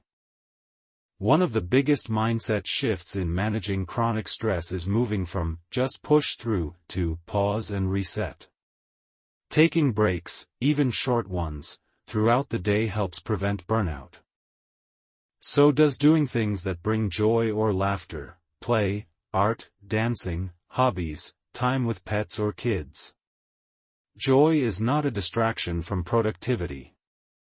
It is fuel for resilience. If you're feeling constantly overwhelmed, emotionally drained, or physically unwell, take that seriously. Chronic stress is not a badge of honor. It is a warning light. And you don't have to live this way. Start by checking in with your body. Notice your breath. Pay attention to tension in your shoulders or stomach. These are clues. Then ask, what can I control? Who can help me? What needs to change? You don't need to overhaul your entire life overnight. Start small. One boundary. One walk. One deep breath. One conversation. Over time. These small shifts create a new pattern, a life where rest is respected, emotions are acknowledged, and pressure is met with presence, not panic. Depression is one of the most prevalent, misunderstood, and deeply human psychological conditions in the world today. Affecting over 280 million people globally according to the World Health Organization, depression is more than just sadness. It's a profound and often invisible mental state that can affect anyone, regardless of age, gender, socioeconomic status, or background. In the United States, nearly 1 in 5 adults experience a major depressive episode at some point in their lives, and the rates are rising, especially among adolescents and young adults. Yet despite its staggering prevalence, depression is still shrouded in stigma, misbeliefs, and silence. Depression doesn't always look like someone crying in bed. Sometimes it looks like the friend who's always making jokes but has lost interest in everything. Sometimes it's the high-performing student who gets straight A's but feels numb inside. Sometimes it's the parent who goes through the motions, meeting every demand except their own need to rest and feel. And sometimes it's the person who appears completely fine on the outside, working, socializing, posting on social media, while secretly carrying a heaviness they can't explain. That's what makes depression so dangerous and elusive. It often hides in plain sight. At its core, depression is a disorder of mood, thought, and functioning. It interferes with how a person feels, thinks, and behaves. While sadness is a natural emotion that comes and goes in response to life's challenges, depression lingers. It can last for weeks, months, or even years. And it doesn't always require a triggering event. Someone can be depressed even when everything in their life looks good from the outside. That disconnect often makes people feel guilty or ashamed, further isolating them. Depression manifests in many different forms. Major depressive disorder, or clinical depression, is the most well-known, involving persistent low mood, loss of interest or pleasure in activities, changes in appetite and sleep, fatigue, difficulty concentrating, feelings of worthlessness, and, in some cases, thoughts of death or suicide. Persistent depressive disorder, or dysthymia, is a chronic but less intense form that lasts 2 years or more. Bipolar disorder includes periods of depression alternating with periods of mania or hypomania. Seasonal affective disorder is tied to changes in light exposure and typically occurs in the winter months. Postpartum depression affects new mothers after childbirth, while premenstrual dysphoric disorder causes severe mood disturbances before menstruation. There's also what many call smiling depression, where individuals mask their suffering so effectively that no one, sometimes not even themselves, realizes the depth of their pain. This form is particularly common among professionals, caretakers, and high-functioning individuals who feel pressure to appear strong, positive, or put together. But just because someone isn't visibly struggling doesn't mean they're not fighting a silent battle inside. The causes of depression are multifactorial. Biologically, it involves imbalances in neurotransmitters like serotonin, dopamine, and norepinephrine, chemicals that regulate mood, motivation, and pleasure. Brain imaging studies have shown changes in structure and function in areas like the prefrontal cortex and the amygdala in people with depression. Genetics play a role too. If a close family member has depression, your risk increases. But biology isn't the whole story. Psychologically, depression is often linked to patterns of negative thinking, unresolved trauma, perfectionism, chronic stress, and low self-worth. People who have experienced early childhood adversity, neglect, or abuse are particularly vulnerable. Life events like losing a job, the end of a relationship, financial hardship, or illness can trigger depressive episodes. And socially, isolation, discrimination, lack of community, and high-pressure environments all add to the risk. One of the most overlooked contributors to depression is burnout, the emotional exhaustion that results from prolonged stress without adequate support or recovery. In today's fast-paced, achievement-focused world, many people are chronically tired, overextended, and disconnected from meaning or joy. Over time, that can morph into depression. Even in people who once felt deeply passionate or driven. Depression doesn't just affect the mind, it affects the entire body. Physical symptoms are common: fatigue, aches and pains, slowed movement or speech, changes in appetite or weight, and disrupted sleep. Some people experience chronic headaches, digestive issues, or a weakened immune system. These physical complaints often lead people to visit doctors, sometimes for years, without realizing that the root of their suffering is psychological. Depression also reduces the ability to experience pleasure, a condition known as anhedonia. Activities that once brought joy, excitement, or meaning become dull or even painful. Cognitive symptoms are equally debilitating. People with depression often experience distorted thinking, magnifying failures, minimizing achievements, and believing they are a burden to others. They may feel hopeless about the future, disconnected from the past, and unable to engage with the present. This mental fog makes it hard to make decisions, focus on tasks, or even remember things. Self-criticism becomes a constant background noise, and in severe cases, suicidal thoughts may arise, not because the person truly wants to die, but because they want the pain to end. But here's the most important thing to know: depression is treatable. Recovery is not only possible, it is highly likely with the right support, tools, and time. The most effective treatment often involves a combination of psychotherapy, medication, lifestyle changes, and social support. Cognitive behavioral therapy, CBT, is the most evidence-based psychological treatment for depression. It helps individuals identify and challenge negative thought patterns, develop healthier beliefs, and take actionable steps toward goals, even in the presence of low motivation. Interpersonal therapy, IPT, focuses on improving communication, resolving relationship conflicts, and strengthening social support.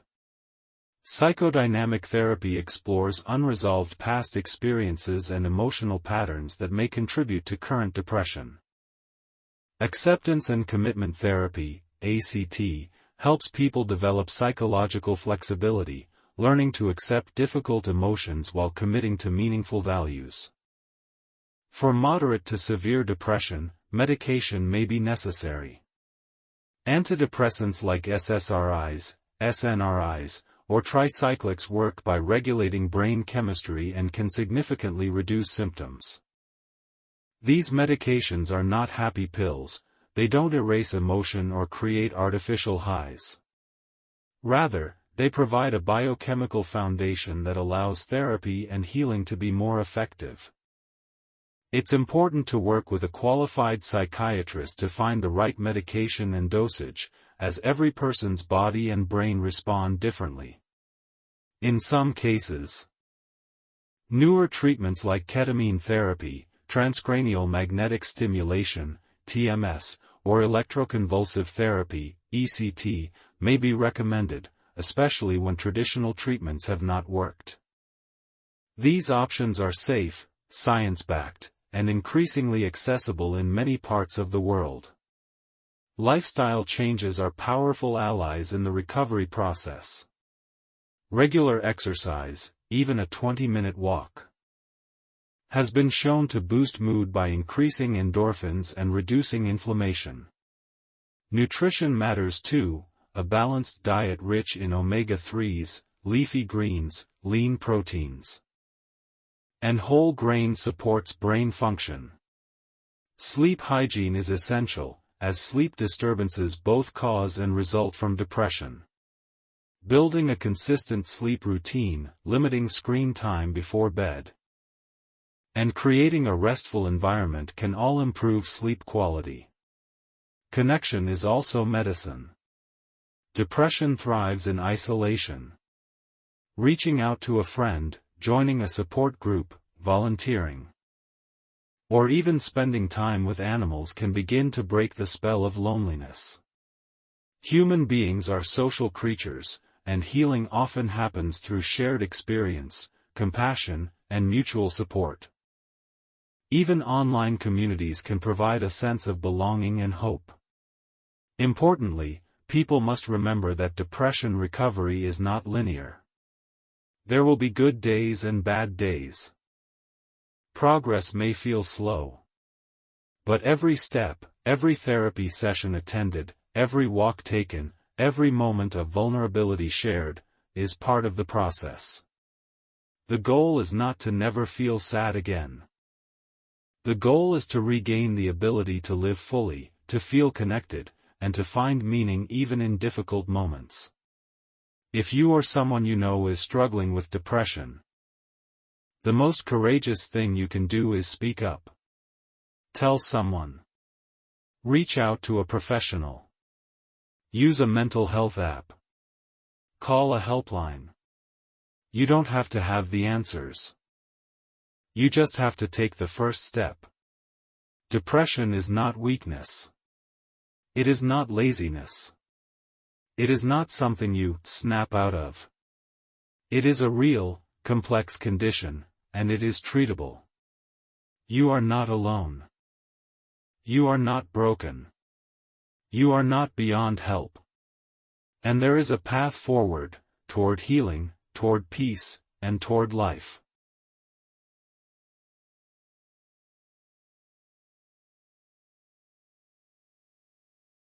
Anxiety disorders are the most common mental health conditions worldwide, affecting an estimated 301 million people according to the World Health Organization. In the United States alone, nearly 1 in 3 adults will experience an anxiety disorder at some point in their lives, making it more prevalent than depression, substance use disorders, or any other mental illness. And yet, despite how common it is, anxiety remains deeply misunderstood.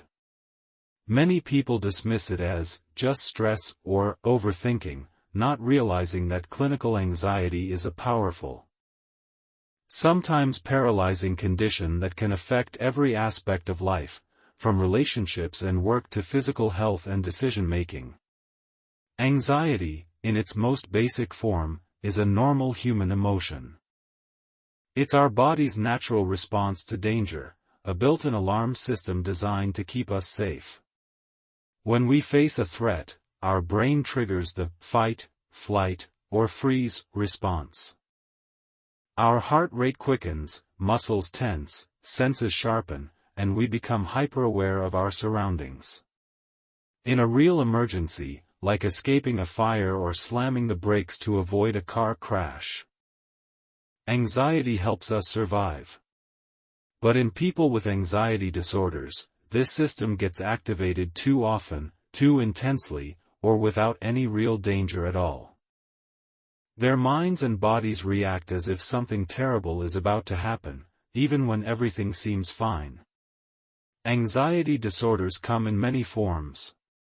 Generalized anxiety disorder, or GAD, is one of the most widespread. It involves persistent, excessive worry about everyday things, work, health, relationships, money, the future, even when there's no clear reason to worry. People with GAD often describe it as a constant hum of nervousness that never turns off, no matter how well things are going. Social anxiety disorder is another common form. Characterized by intense fear of being judged, embarrassed, or rejected in social situations. This can make conversations, meetings, or even answering the phone feel terrifying. Panic disorder involves sudden, unexpected panic attacks, intense waves of fear accompanied by physical symptoms like chest pain, dizziness, or shortness of breath, often mistaken for heart attacks.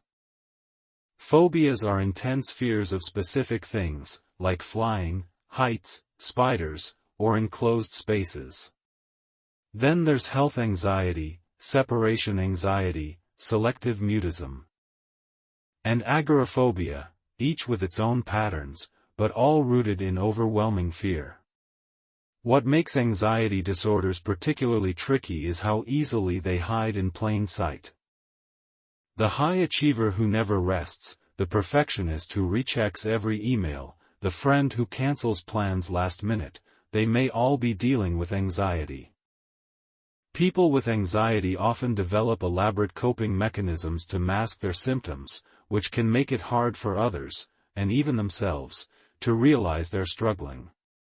But beneath the surface, anxiety can feel like a storm: racing thoughts, pounding heart, tight chest, upset stomach, shaky hands, a mind that won't stop spinning.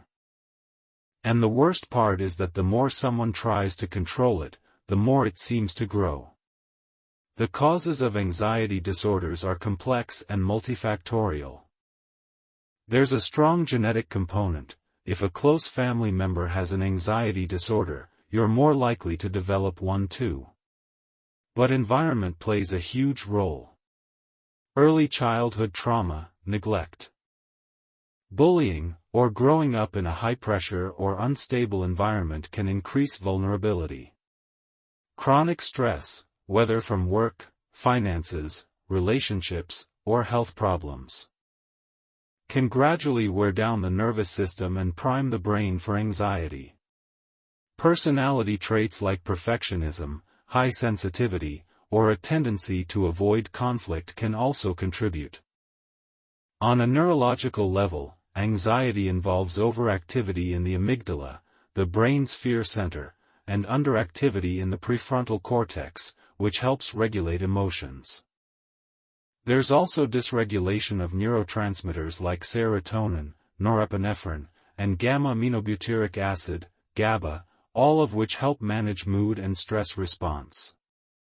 In people with anxiety disorders, the brain becomes wired to detect and amplify threats, even when none exist.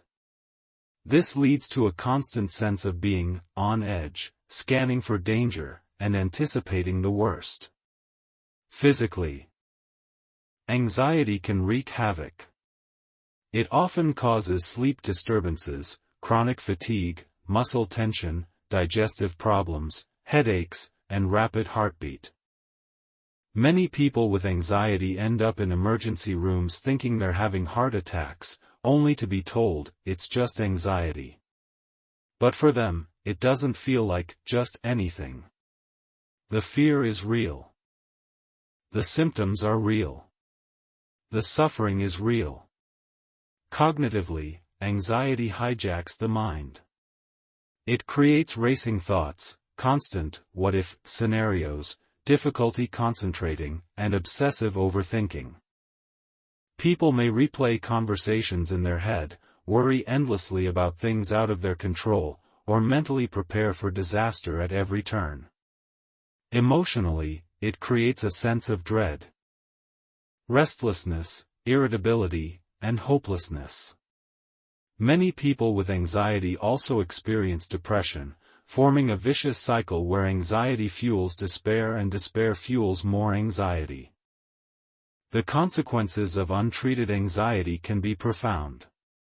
It can lead to isolation, burnout, missed opportunities, strained relationships, and even substance abuse as people turn to alcohol, drugs, or food to calm their nerves.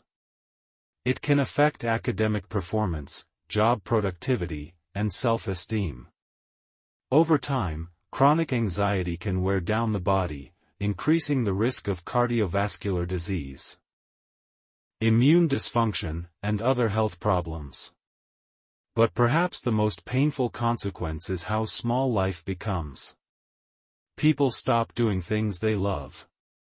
They avoid travel, public speaking, intimacy, or even leaving the house. Their world shrinks, not because they want it to, but because fear makes it feel unsafe. The good news is that anxiety disorders are highly treatable. With the right tools, support, and time, people can learn to manage anxiety and live full, vibrant lives. The most effective treatment for anxiety is cognitive behavioral therapy, CBT. A structured form of psychotherapy that helps individuals identify irrational thoughts, challenge cognitive distortions, and gradually face feared situations in a controlled, supportive way. Exposure therapy, a branch of CBT, is particularly effective for phobias and panic disorder. It involves gradually and safely exposing the person to the feared object or situation, helping their brain learn that it's not actually dangerous. Mindfulness-based therapies, including mindfulness-based stress reduction, MBSR, and acceptance and commitment therapy, ACT, teach individuals to observe anxious thoughts and sensations without judgment, rather than trying to fight or suppress anxiety. These approaches help people accept its presence and move forward anyway. Over time, this can weaken anxiety's grip. In moderate to severe cases, medication can be an important part of treatment. Selective serotonin reuptake inhibitors, SSRIs, serotonin norepinephrine reuptake inhibitors, SNRIs, and certain anti-anxiety medications like buspirone can help regulate brain chemistry and reduce symptoms. Benzodiazepines may be used short-term for acute anxiety but are generally not recommended for long-term use due to their potential for dependence. As with any medication, it's essential to work with a qualified prescriber to find the right option and monitor effects. Lifestyle changes also play a huge role in managing anxiety. Regular exercise is one of the most effective natural anxiety reducers. It burns off stress hormones, releases endorphins, and calms the nervous system. A healthy diet rich in whole foods, omega-3s, and magnesium supports brain function. Limiting caffeine, sugar, and alcohol can reduce jitteriness and mood swings. Good sleep hygiene is critical. Inconsistent sleep makes anxiety worse, and vice versa. Practices like deep breathing, progressive muscle relaxation, journaling, and creative expression can all help regulate the body's stress response. Connection is key. Talking to a trusted friend, joining a support group, or working with a therapist can break the isolation that anxiety often creates. Just knowing you're not alone, that millions of others feel the same fear, and that healing is possible, can bring tremendous relief. Education helps too. Understanding how anxiety works, what triggers it, and how to interrupt the cycle gives people back a sense of control. Most importantly, people need to hear this: having anxiety does not mean you are weak. It does not mean you are broken, dramatic, or incapable. It means your nervous system is doing its job, it's just a little overactive. With the right care, support, and tools, you can retrain your brain. You can live a big, beautiful life, even with anxiety. You can travel, speak up, fall in love, chase dreams. Anxiety may walk beside you, but it doesn't have to lead. Burnout is not just about feeling tired. It's a state of emotional, mental, and physical exhaustion caused by prolonged and excessive stress, and in today's fast-paced world, it has become one of the most common and dangerous psychological conditions. The World Health Organization has officially recognized burnout as an occupational phenomenon. And current data shows that a significant portion of the global workforce is experiencing it. Surveys across various countries reveal that more than 70% of professionals report feeling burnt out at least some of the time, and nearly one-third feel that way often or always. It is especially rampant in healthcare, education, customer service, creative industries, and caregiving professions. But the truth is, burnout can affect anyone, from overworked students and single parents to CEOs and freelancers chasing passion projects. Burnout creeps in slowly. It starts with high ambition, dedication, and drive, a desire to do well, help others, prove yourself, or chase a dream. You work hard. You give more than you take. You say yes when you're already stretched thin. You keep pushing through exhaustion, telling yourself it's temporary, that rest will come later. But later never comes. The work keeps piling up, the demands increase, and your energy reserves begin to run dry.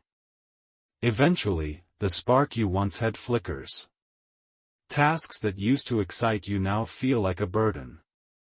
Your body starts to resist: headaches, insomnia, back pain, digestive issues. Your mind grows foggy. You forget things, make mistakes, struggle to focus. Emotionally, you feel numb, irritated, cynical, detached. This is burnout, the slow depletion of your capacity to care, to feel joy, to show up fully for your life. Unlike regular stress, which comes and goes, burnout is chronic and cumulative. It doesn't get better with a good night's sleep or a weekend off.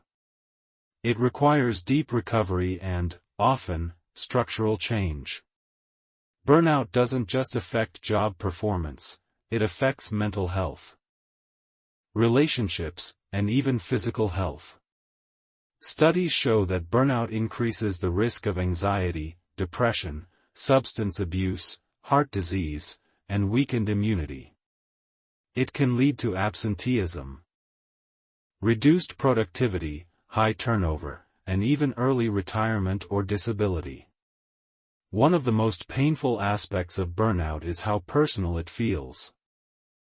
Because it often comes after a period of passion or purpose, it feels like a betrayal, as if your own energy and enthusiasm turned against you.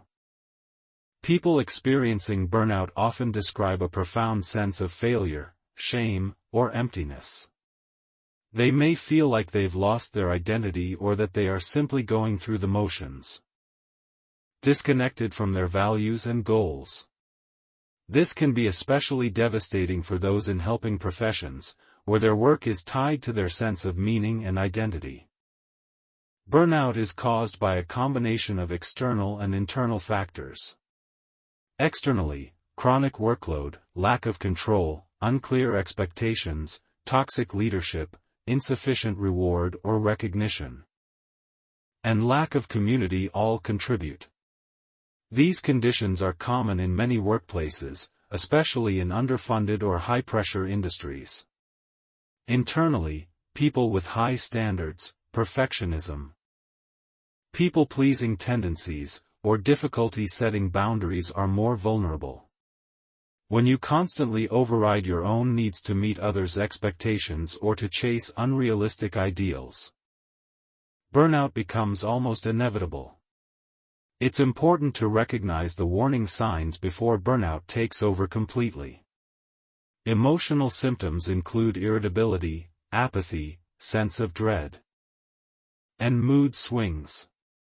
Mental signs include forgetfulness, indecision, pessimism, and decreased motivation. Physical symptoms include insomnia, fatigue, headaches, muscle tension, and gastrointestinal problems. Behavioral changes may include withdrawing from others, procrastinating, using substances to cope, or showing up late or missing work entirely. If these signs are familiar, the good news is that recovery is possible. The first and most important step is acknowledging burnout for what it is, not a weakness, not laziness, but a legitimate psychological state that needs care and attention. Once burnout is recognized, the path forward involves both short-term relief and long-term transformation. Short-term strategies include taking a real break, not just scrolling your phone or collapsing on the couch, but intentional rest that replenishes your nervous system.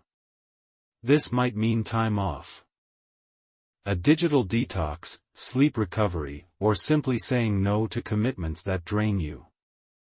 Reconnecting with activities that bring joy, whether it's nature walks, art, music, reading, or playing with pets, helps rekindle a sense of pleasure and presence. Practicing mindfulness, meditation, deep breathing, and grounding exercises can calm the stress response and create mental clarity. Social support is also essential. Talking to a trusted friend, therapist, or coach can reduce feelings of isolation and shame. Often, people assume they are alone in their burnout until they hear others say, "Me too." Knowing you are not the only one, and that burnout is not a personal failure, brings a sense of relief and solidarity. Therapy can also help identify unhelpful beliefs, like the need to be perfect or productive at all times, and replace them with healthier thought patterns. Long-term recovery, however, requires structural change. If your workplace is the main source of burnout, it may be time to have honest conversations with supervisors, set clearer boundaries, or even consider a different role or industry. If burnout stems from your own habits or beliefs, it may mean rethinking how you define success, self-worth, and rest. Recovery doesn't always mean quitting your job or changing your whole life. Sometimes, it means small but powerful shifts, delegating more, asking for help, taking a real lunch break, logging off at a reasonable hour. Workplaces also have a critical role to play in preventing and addressing burnout. Employers must create cultures where rest is respected, workloads are realistic, communication is clear, and employees feel valued. Flexible hours, mental health days, access to counseling, and peer support programs can make a big difference. Managers should lead by example, modeling balance and empathy rather than glorifying overwork. A burned-out team is not an effective team, it's a liability, both human and financial. Beyond the workplace, society as a whole must challenge the cult of busyness. We live in a world that often equates worth with productivity and rest with laziness. From a young age, many people are taught to grind, hustle, and never give up, even when they're running on empty. This mindset feeds burnout. But the truth is, rest is not optional. It is essential. Creativity, empathy, resilience, and innovation, all the things we value, come from well-rested, nourished minds and bodies. Preventing burnout also means reconnecting with purpose and values. When people lose sight of why they do what they do, it becomes harder to sustain the effort. Purpose doesn't have to be grand or world-changing. It can be simple and personal, providing for your family, contributing to your community, expressing yourself through your work. Aligning daily actions with core values creates a sense of integrity and meaning that buffers against exhaustion. One of the most powerful tools against burnout is self-compassion. Instead of judging yourself for struggling, try speaking to yourself as you would to a dear friend, with kindness, patience, and understanding. Ask yourself, what do I need right now? And listen honestly. Maybe you need to step back, breathe, sleep, cry, say no, or ask for help. That's not weakness. That's wisdom. Burnout is not a permanent state. Many people come back from it stronger, clearer, and more grounded than before. But it requires action. If you are feeling depleted, start small. Choose one thing you can do today to nurture yourself. Go for a walk. Cancel one unnecessary task. Say no without apology. Reach out to someone who listens. And most importantly, remember, your value is not measured by your output. You are not a machine. You are a human being. And you deserve to live, not just survive. Insomnia is one of the most widespread psychological and physiological issues affecting people in the modern world.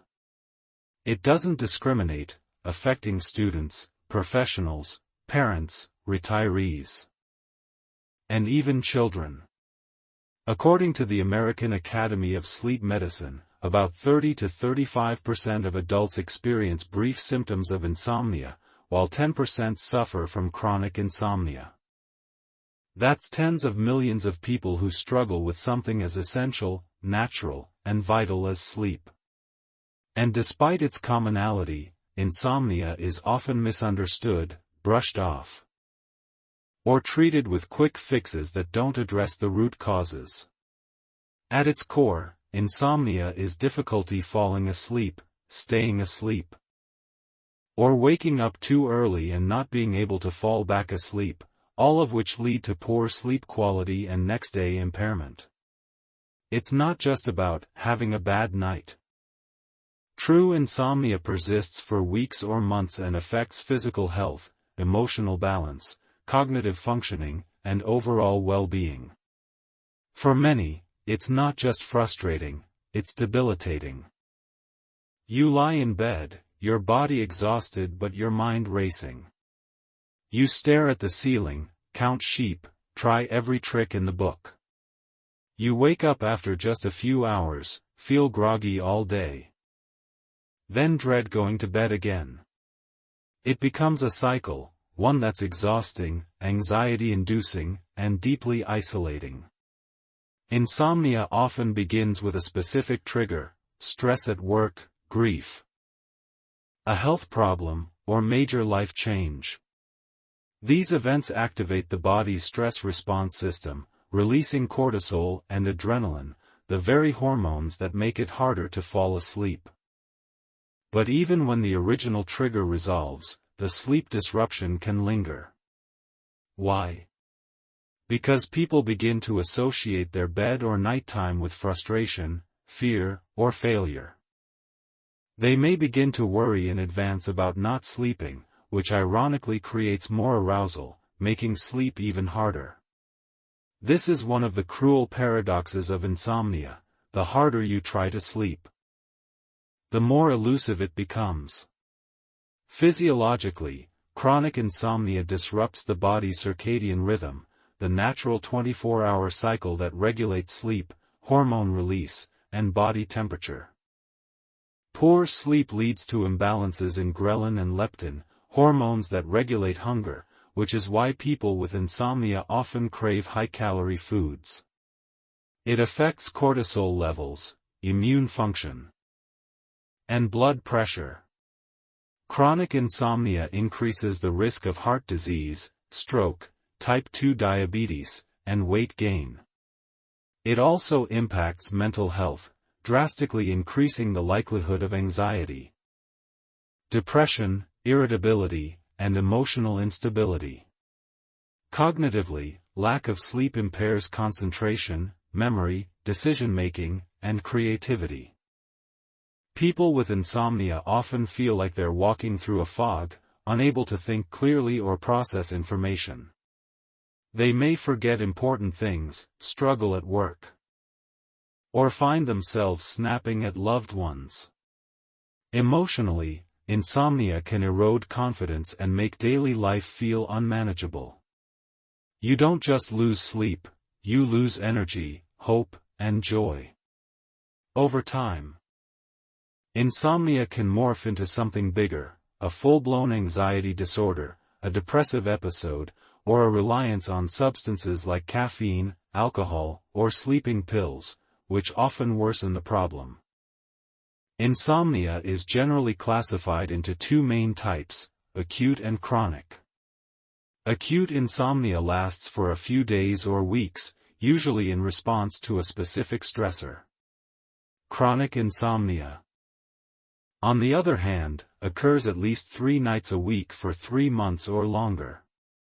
There's also primary insomnia, not linked to any other health condition, and secondary insomnia, which is caused by medical issues, medications, or mental health disorders. For many people, insomnia exists in a tangled web with other problems. Pain keeps them awake, anxiety fuels racing thoughts. Depression leads to irregular sleep patterns, and poor sleep worsens all of these issues. A huge challenge with insomnia is the abundance of misinformation and poor advice. People are often told to just relax, turn off your phone, or take melatonin. While these tips can help in some cases, they don't address the underlying behavioral, psychological, and biological components of chronic insomnia.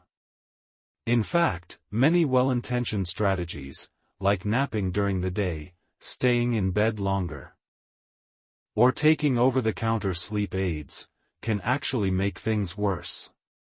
The gold standard treatment for chronic insomnia is cognitive behavioral therapy for insomnia, CBTI.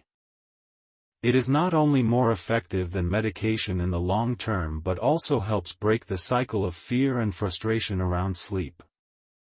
CBTI works by helping people change unhelpful thoughts and behaviors that interfere with sleep.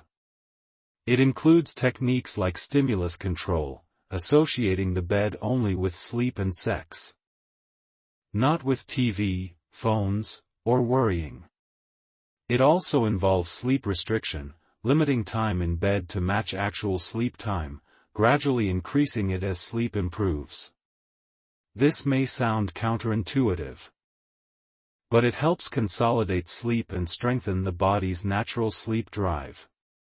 CBTI also teaches relaxation techniques such as progressive muscle relaxation, deep breathing, and mindfulness meditation to reduce physical arousal. Perhaps most importantly, it helps reframe negative beliefs about sleep. I'll never sleep well again, if I don't sleep tonight. Tomorrow will be a disaster. These thoughts create pressure and panic. CBTI helps replace them with more balanced thinking, reducing anxiety and making sleep more accessible. Medications can be helpful for short-term relief, especially during acute insomnia or major life transitions. Prescription sleep aids like zolpidem or isoprolol can induce sleep, but they come with side effects and risk of dependence. Over-the-counter drugs often contain antihistamines, which can cause next-day grogginess and do not promote natural sleep. Melatonin. a hormone that regulates circadian rhythms, can be effective for specific conditions like jet lag or delayed sleep phase disorder, but is not a cure-all. Ultimately, medications should be used judiciously and ideally alongside behavioral interventions. Lifestyle changes play a significant role in overcoming insomnia. Sleep hygiene is a term often used, but not always well understood. It means creating an environment and routine that supports sleep. This includes going to bed and waking up at the same time every day, yes, even on weekends, keeping the bedroom cool, dark, and quiet, and avoiding caffeine, alcohol, and large meals in the evening. Blue light from screens can suppress melatonin, so limiting screen time at least an hour before bed is crucial. Replacing scrolling with a calming wind-down routine, reading, journaling, stretching, or taking a warm shower, helps signal the brain that it's time to rest. Exercise is another powerful tool. Regular physical activity, especially aerobic exercise like walking, cycling, or swimming, improves sleep quality. However, timing matters. Working out too close to bedtime can raise core body temperature and delay sleep onset. Managing stress during the day also reduces nighttime arousal. Practices like daily mindfulness, gratitude journaling, or even scheduling worry time during the day can help prevent nighttime rumination. Social connection also impacts sleep. Loneliness and isolation have been linked to poor sleep, while meaningful relationships and emotional support promote rest and recovery. Talking to a therapist, joining a support group, or simply sharing your sleep struggles with someone who understands can provide both relief and solutions. Cultural attitudes toward sleep need to change as well. In many societies, sleep is undervalued, seen as unproductive or a luxury. People boast about how little they sleep, equating exhaustion with dedication. But the truth is, sleep is not a weakness. It's a biological necessity, just like food and water. Lack of sleep does not make you tougher or smarter, it makes you slower, sicker, and more emotionally volatile. Prioritizing sleep is not selfish. It's the foundation of everything else. For those currently struggling, it's important to know that recovery is possible, even if insomnia has persisted for years. The brain and body can relearn how to sleep. It takes time, patience, and often professional guidance, but it's worth it. Sleep is not a battle to win or a problem to solve. It is a natural rhythm that we must learn to trust again. If you've been lying awake at night, feeling alone and broken, please know you are not. Millions of people understand exactly what you're going through. There is help. There is hope. And most importantly, there is rest ahead. Loneliness is a quiet crisis affecting millions around the globe, not just emotionally, but mentally and physically. It is often overlooked in conversations about mental health, but the truth is, loneliness is one of the most widespread and impactful psychological challenges in the modern world. The U.S. Surgeon General declared loneliness an epidemic in 2023.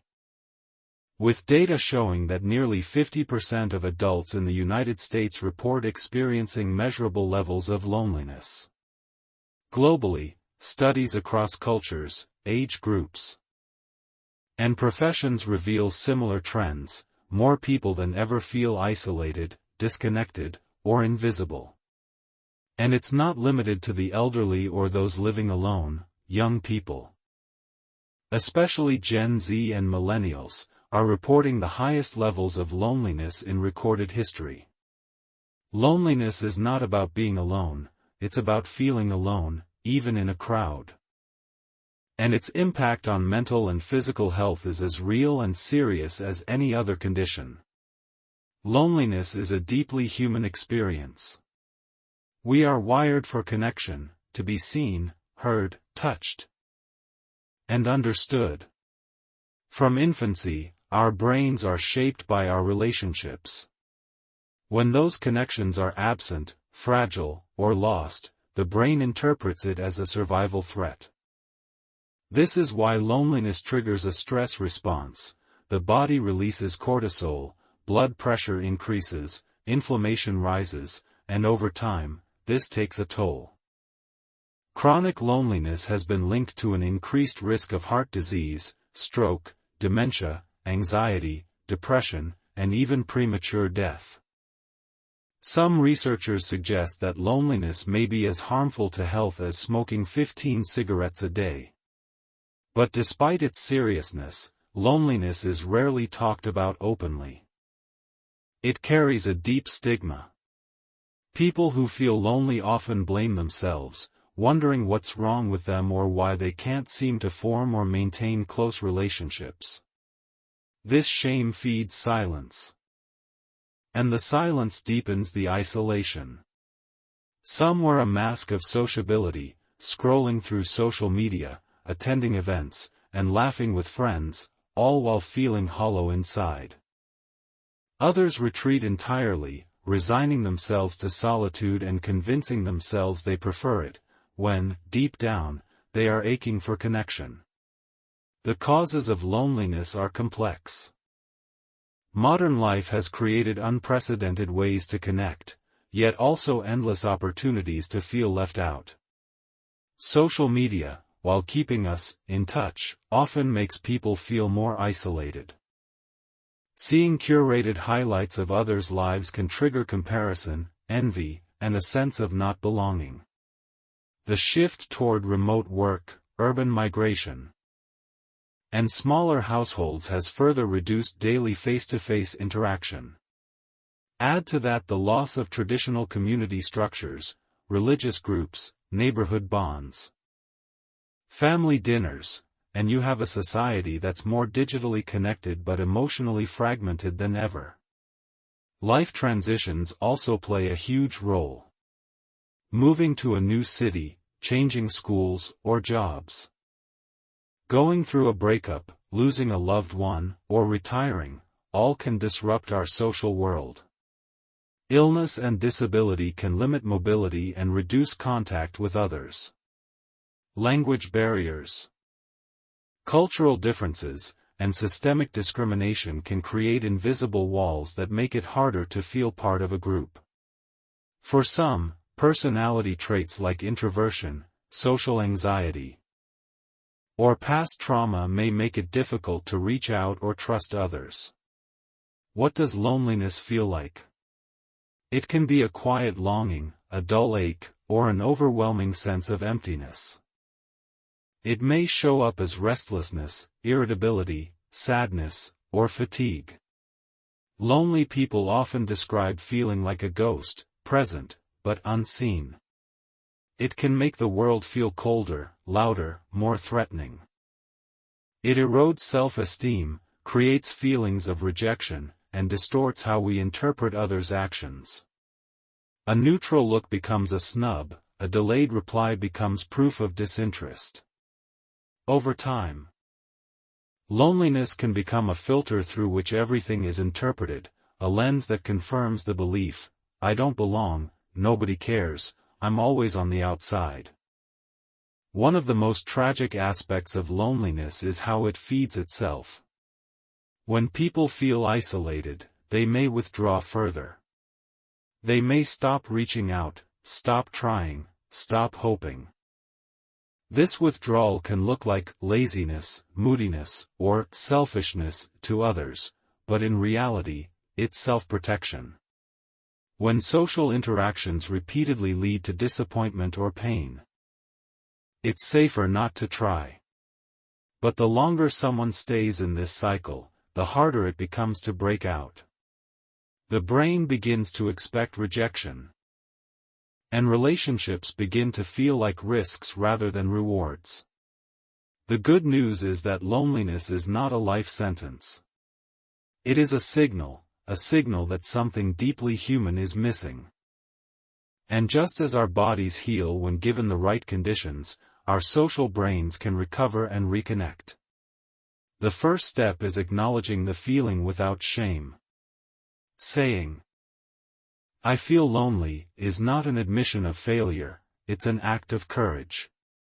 From there, change becomes possible. Overcoming loneliness starts with small, intentional steps. For some, that might mean initiating a conversation, joining a group, or volunteering. For others, it may start with therapy, exploring past wounds, understanding attachment styles, and learning how to build healthy boundaries and trust. Cognitive behavioral therapy, CBT, can help challenge negative beliefs that reinforce loneliness. Like, "I'm unlovable," or "nobody wants to talk to me."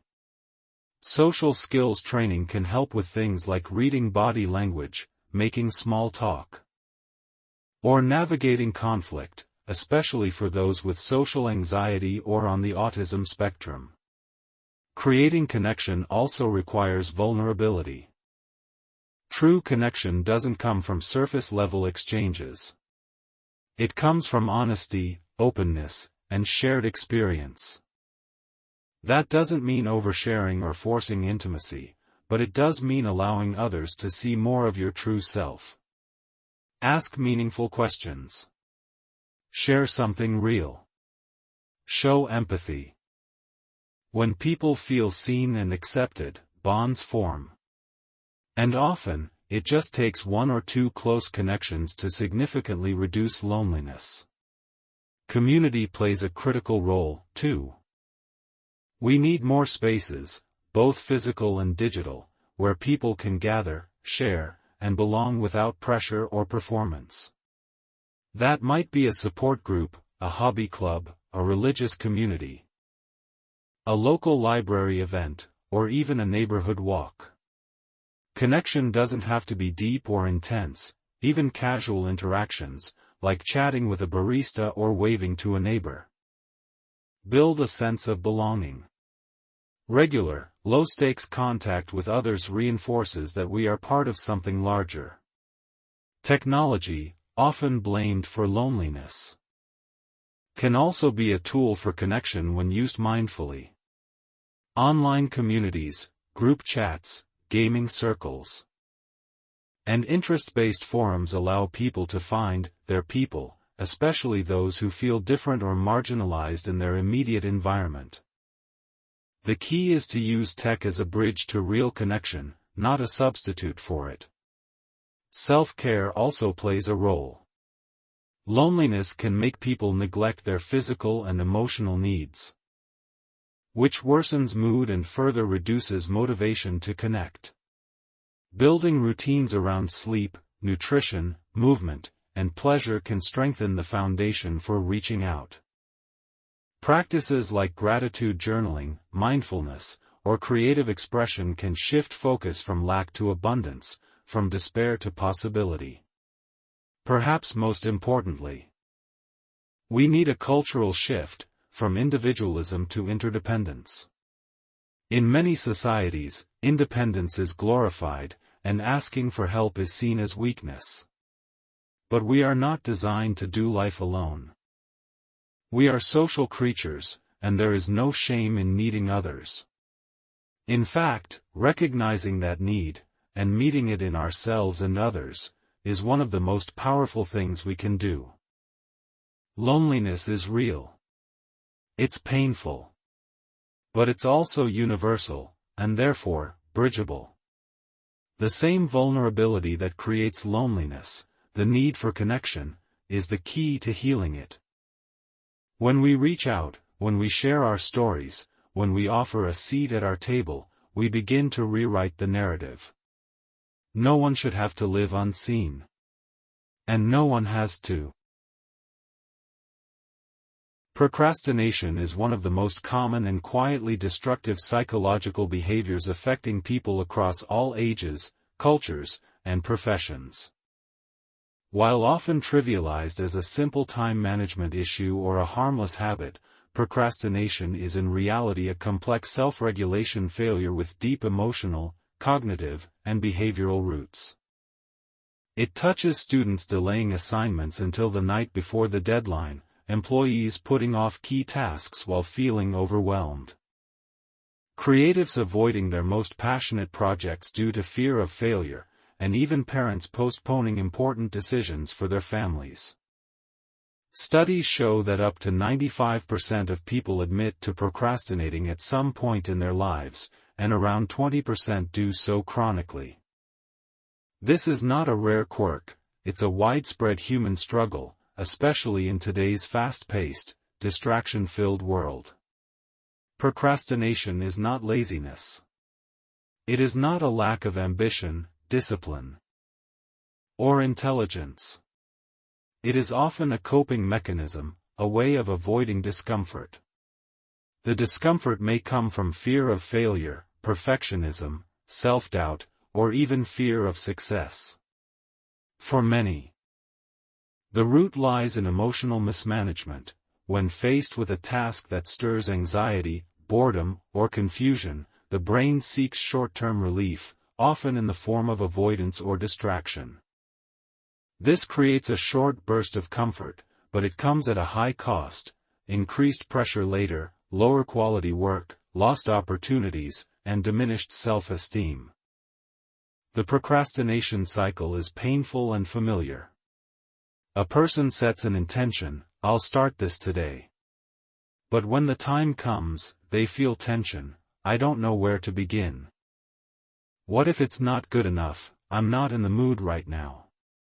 Instead of facing the discomfort, they turn to something easier or more pleasurable: social media, chores, TV, snacks, organizing files, or even other work tasks that feel less threatening. This detour brings temporary relief, but soon it's followed by guilt, anxiety, and self-criticism. The deadline creeps closer. The pressure mounts. The task becomes more emotionally loaded. And when they finally begin, often under extreme stress, the work is rushed, the experience is unpleasant, and the results feel unsatisfying. The next time a similar task appears, the memory of that experience makes it even harder to start, and the cycle repeats. This loop creates real damage. Academically, procrastination is associated with lower grades, missed deadlines, and dropped courses. Professionally, it leads to underperformance, missed promotions, and high turnover. Personally, it erodes self-trust, increases stress, and feeds a persistent narrative of "I'm not good enough" or "I always mess things up." Over time, chronic procrastinators may begin to believe they are inherently flawed, not realizing that the behavior is changeable and not a reflection of their worth. Psychologically, procrastination is linked to a number of internal processes. Perfectionism is a major one. When someone believes their work must be flawless, the pressure to perform can become paralyzing. Instead of risking imperfection, they delay, hoping the last-minute adrenaline will somehow push them through. But this strategy often backfires, leading to mediocrity and disappointment. Low self-efficacy, the belief that one lacks the ability to succeed, also contributes. If a person doubts their skills, intelligence, or competence, even before starting, their brain will find ways to avoid tasks that might confirm those fears. Another powerful driver is task aversion, when a task feels boring, unclear, or emotionally threatening. The brain deems it unpleasant and pushes it aside in favor of something more immediately rewarding. From a neurological perspective, procrastination is a battle between two systems in the brain. The limbic system, which seeks short-term comfort and pleasure, and the prefrontal cortex, which governs rational decision-making and long-term planning. When the limbic system dominates, especially in moments of stress, fatigue, or low mood, we are more likely to seek distractions and put things off. In fact, research in neuroscience shows that people who struggle with procrastination often have weaker connectivity between these two regions, making it harder for the rational brain to override emotional impulses. Social and environmental factors also play a role. We live in a world of infinite distractions. Every device, app, and platform is designed to capture and keep our attention. Constant notifications, fragmented focus, and pressure to multitask have created a mental environment where sustained attention and deep work are increasingly difficult. At the same time, many institutions, schools, workplaces, even families, reward outcome over process, reinforcing anxiety around performance. Instead of encouraging progress, effort, or curiosity, we are trained to chase perfection, deadlines, and external approval. This breeds a fear of failure that feeds procrastination. Despite its widespread nature, procrastination is not a permanent trait, it's a habit. And like any habit, it can be unlearned and replaced. The process starts with awareness. Understanding the why behind procrastination, the emotional discomfort, the internal dialogue, the false beliefs, is the foundation for change. Instead of labeling yourself as lazy or broken, shift the narrative: I'm feeling overwhelmed, so I'm avoiding this. That simple shift invites curiosity instead of judgment, and curiosity opens the door to solutions. One of the most effective strategies to overcome procrastination is breaking tasks into smaller, more manageable steps. The brain resists big, vague tasks: write the report, plan the project, clean the garage. But when a task is reframed into small, concrete actions: open the document, write one paragraph, sort one box, the resistance decreases. Each small step creates a sense of momentum and builds confidence. Time blocking is another powerful tool. Instead of waiting for motivation to strike, set specific times for focused work and protect those windows. This removes decision fatigue and creates structure. Even short bursts of focused work, like the Pomodoro technique, which alternates 25 minutes of work with 5-minute breaks, can train the brain to engage without feeling overwhelmed. Self-compassion is crucial. Many people think being hard on themselves will motivate change, but research shows the opposite. Shame and self-criticism increase stress and avoidance. Self-compassion, on the other hand, promotes resilience and motivation. When you treat yourself with kindness: it's okay to struggle, I can try again. This doesn't define me. You create a psychological safety net that encourages risk-taking and persistence. Creating an environment that supports focus is equally important. Reduce digital distractions by turning off notifications, using website blockers, or putting your phone in another room. Set up your space to make starting easier, whether that means laying out materials, clearing clutter, or having a starting ritual that signals it's time to begin. Sometimes the hardest part is just getting started, but once in motion, the task often feels less daunting than imagined. Accountability can also be transformative. Sharing your goals with a friend, coach, or group creates external motivation and support. Even posting progress updates or scheduling regular check-ins can increase follow-through. But the goal isn't just accountability, it's connection. Knowing that someone believes in your effort can reignite your own belief in yourself. It's also worth exploring the emotional roots of procrastination through therapy or coaching. Many chronic procrastinators have unresolved wounds, experiences of failure, criticism, or conditional love, that fuel avoidance. Unpacking these patterns with a professional can reveal not just the why, but also the how of healing. Therapies like cognitive behavioral therapy, CBT, help identify and challenge unhelpful beliefs. While acceptance and commitment therapy, ACT, teaches people to take action even in the presence of discomfort. Ultimately, overcoming procrastination is not about becoming hyperproductive or achieving perfect discipline.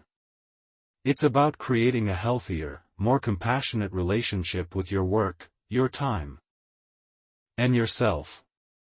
It's learning to tolerate discomfort without avoidance, to take small steps in the face of fear, and to value progress over perfection. Procrastination is a deeply human response, but so is growth. Every time you face a task you've been avoiding, you have an opportunity to rewrite the story. Not by pushing harder or shaming yourself into action, but by gently guiding your attention back to the present, back to your values, and back to the simple truth: you are capable. You are not alone. And you can start, even now. Even with this one small thing. Sleep deprivation is one of the most common and underestimated health and psychological problems in the modern world. While it's often worn as a badge of honor in fast-paced cultures, a sign of hard work, hustle, or dedication, chronic lack of sleep is a silent epidemic affecting both mental and physical well-being. According to the Centers for Disease Control and Prevention, 1 in 3 adults in the United States does not get the recommended minimum of 7 hours of sleep per night. Globally, the numbers are equally alarming. In an always-on society dominated by screens, deadlines, stress, and stimulation, sleep is often the first thing sacrificed and the last thing prioritized. But what most people fail to realize is that sleep isn't a luxury, it is a biological necessity as critical as food, water, and air. Sleep is not simply a passive state of rest. It's an active process during which the body repairs itself, the brain consolidates memories, hormones are regulated, and emotional balance is restored. Without adequate sleep, every system in the body suffers. It impairs cognition, disrupts emotions, weakens immunity, contributes to weight gain, and increases the risk of chronic illnesses like diabetes, heart disease, and even cancer. From mood swings and memory lapses to poor decision-making and burnout, sleep deprivation creates a domino effect of dysfunction that spreads through all areas of life. Despite this, sleep is consistently undervalued. Many people believe they can get by on 5 or 6 hours, especially if they feel functional. But functioning and thriving are not the same. Research shows that chronic sleep restriction causes performance deficits equivalent to being legally intoxicated, yet the brain adapts to the feeling, creating a false sense of normalcy. This is why so many sleep-deprived individuals don't realize how impaired they actually are. Over time, the cumulative effects of poor sleep contribute to serious physical and mental health risks, often without the person making the connection. Sleep deprivation can be categorized into 2 types: acute and chronic. Acute sleep deprivation refers to a short-term lack of sleep, often due to an all-nighter or a few nights of insufficient rest. It's common in students during exams, shift workers, or parents of newborns. Chronic sleep deprivation, on the other hand, occurs when someone consistently gets less sleep than their body needs over weeks, months, or even years. While the body may adapt behaviorally, the underlying biological stress continues to build, silently eroding health and resilience. The causes of sleep deprivation are multifaceted. In many cases, it's the result of a demanding lifestyle, long work hours, caregiving responsibilities, commuting, or an overpacked schedule that squeezes out downtime and rest.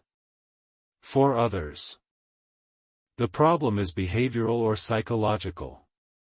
Poor sleep hygiene, like irregular sleep times, screen use before bed, or consumption of caffeine and alcohol late in the day, disrupts the natural sleep cycle. Mental health issues such as anxiety, depression, or PTSD often interfere with the ability to fall or stay asleep. Even the pressure to fall asleep quickly can cause insomnia, creating a vicious cycle of stress and sleeplessness. Environmental and cultural factors also play a role. In many urban areas, noise pollution, artificial lighting, and lack of access to natural rhythms of daylight can throw off the circadian clock, the body's internal system for regulating sleep and wake cycles. Culturally, productivity is often idolized, while rest is associated with laziness. People who prioritize sleep may feel guilty or unmotivated, especially in industries that equate long hours with dedication. Even children and teenagers are affected. Early school start times and excessive homework often cut into their natural sleep needs, leading to academic struggles and emotional dysregulation. The consequences of sleep deprivation are profound. Cognitively, it impairs attention, memory, and problem-solving. People who are sleep-deprived are more prone to mistakes, slower reaction times, and poor judgment. In fields like healthcare, transportation, or emergency response, this can have life-threatening consequences. Emotionally, lack of sleep heightens reactivity. The brain becomes less able to regulate emotion, leading to irritability, mood swings, and increased sensitivity to stress. Sleep-deprived individuals are more likely to experience anxiety, depression, and even suicidal ideation. Physically, sleep deprivation disrupts the balance of hunger hormones, increasing ghrelin, which stimulates appetite, and decreasing leptin, which signals fullness, leading to increased cravings and weight gain. It also impairs glucose metabolism and increases inflammation, contributing to metabolic disorders like type 2 diabetes and cardiovascular disease. Chronic poor sleep has even been linked to neurodegenerative diseases like Alzheimer's, due to reduced clearance of toxic waste proteins from the brain that only occurs during deep sleep. Sleep deprivation also affects relationships. A tired brain is less empathetic, less patient, and less communicative. Sleep-deprived couples report more conflicts and less satisfaction. Parents who lack sleep are more likely to struggle with regulating their own emotions and responding to their children with calm and consistency. In workplaces, sleep deprivation leads to lower productivity, higher absenteeism, and more workplace accidents. One of the most harmful effects of sleep deprivation is how it diminishes self-awareness. People become used to functioning at a subpar level and believe it's normal. They normalize fatigue, brain fog, and emotional flatness. This normalization leads to a society where exhaustion is expected, rest is undervalued, and burnout becomes inevitable. The phrase, "I'll sleep when I'm dead," becomes a dangerous mantra, one that ironically leads to faster decline and poorer quality of life. The good news is that sleep, once restored, has a powerful regenerative effect. Even a few nights of high-quality sleep can improve mood, focus, and immunity. The body is designed to recover, but it needs consistent, adequate rest to do so. Addressing sleep deprivation begins with education, understanding that sleep is not a luxury or indulgence, but a biological need. It's not just about quantity either, quality matters. Fragmented or shallow sleep can be just as damaging as too little. Improving sleep starts with sleep hygiene, creating a bedtime routine and environment that supports natural sleep cycles. This includes keeping a consistent sleep schedule, even on weekends, avoiding screens at least an hour before bed, dimming lights in the evening, and making the bedroom cool, dark, and quiet. It also means limiting caffeine after noon, avoiding large meals or alcohol close to bedtime, and engaging in relaxing activities like reading, stretching, or breathing exercises before bed. Daytime habits also impact sleep. Getting exposure to natural light in the morning helps regulate the circadian rhythm. Regular physical activity, especially in the early part of the day, improves sleep onset and depth. Managing stress through mindfulness, journaling, or therapy can also reduce nighttime rumination. A major cause of insomnia. In cases of persistent sleep problems, medical or psychological support may be necessary. Cognitive behavioral therapy for insomnia, CBTI, is a proven non-pharmacological approach that addresses thought patterns and behaviors interfering with sleep. In some situations, temporary use of sleep aids or supplements like melatonin may help reset sleep cycles, but long-term reliance on medication should be avoided unless prescribed and monitored by a professional. Sleep also needs to be prioritized on a cultural and institutional level. Workplaces can support sleep by promoting work-life balance, discouraging after-hours emails, and normalizing rest breaks. Schools can advocate for later start times to align with adolescent sleep needs. Public health campaigns can treat sleep like nutrition or exercise, as a key pillar of well-being. We need to shift the narrative from "sleep is optional" to "sleep is essential." At an individual level, the shift starts with a mindset change.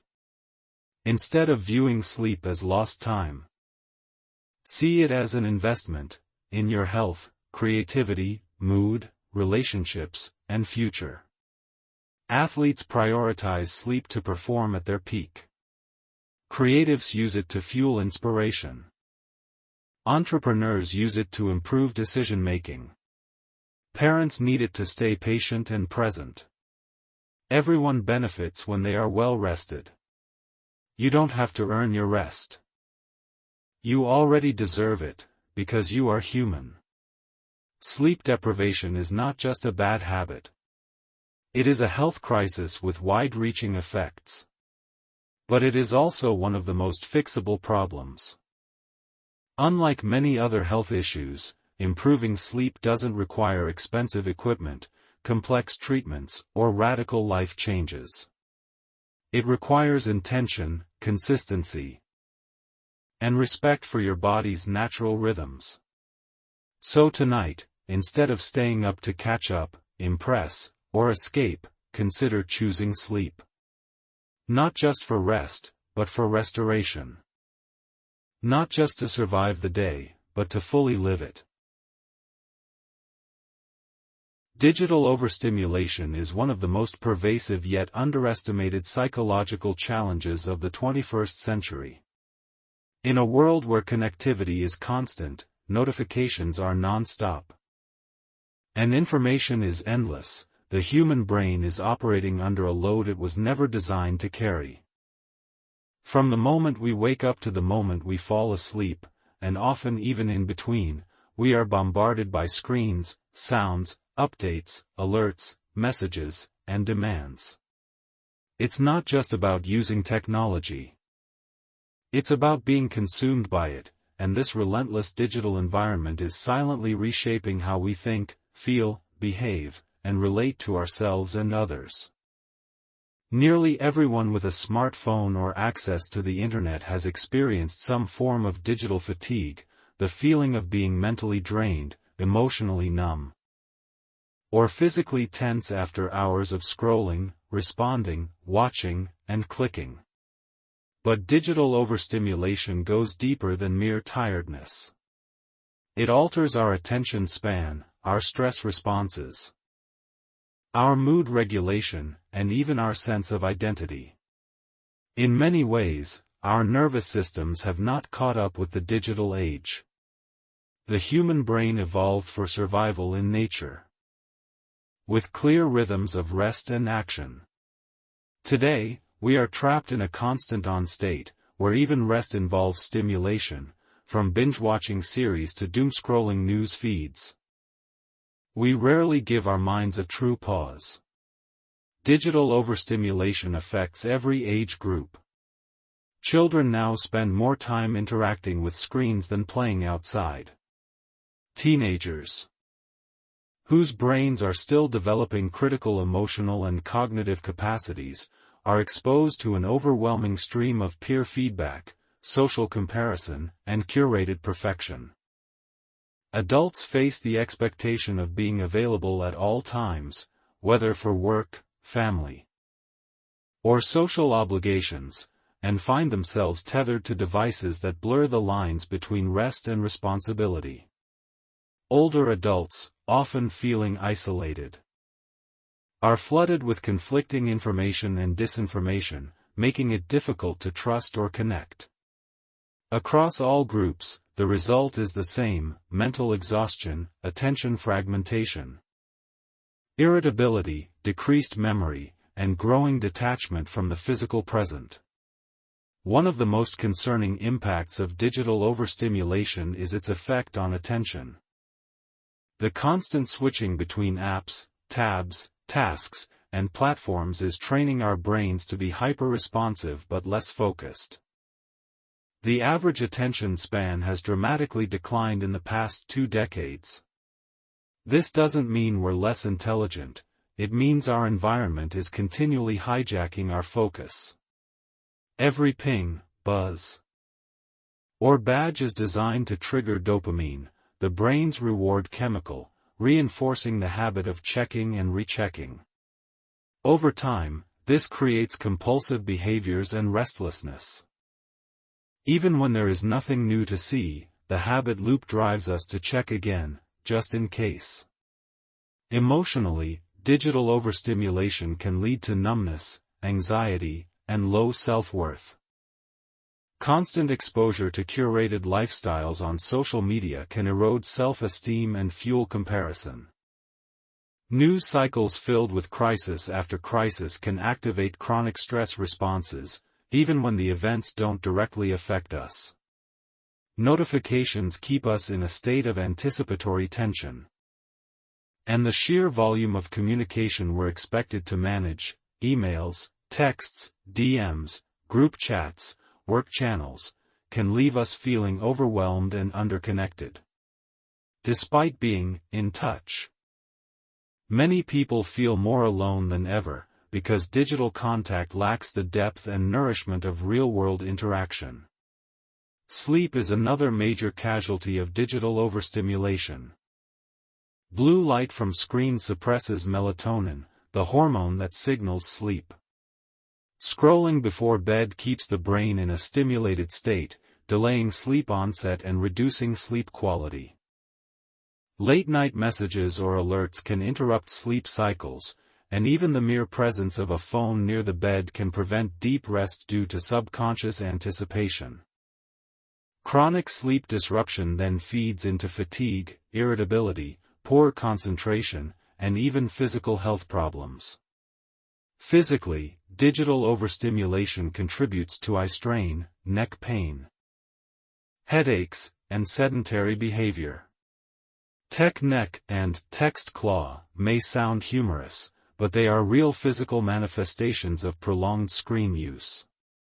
The body is designed for movement, variation, and sensory input from the real world, not long hours in fixed positions staring at artificial light.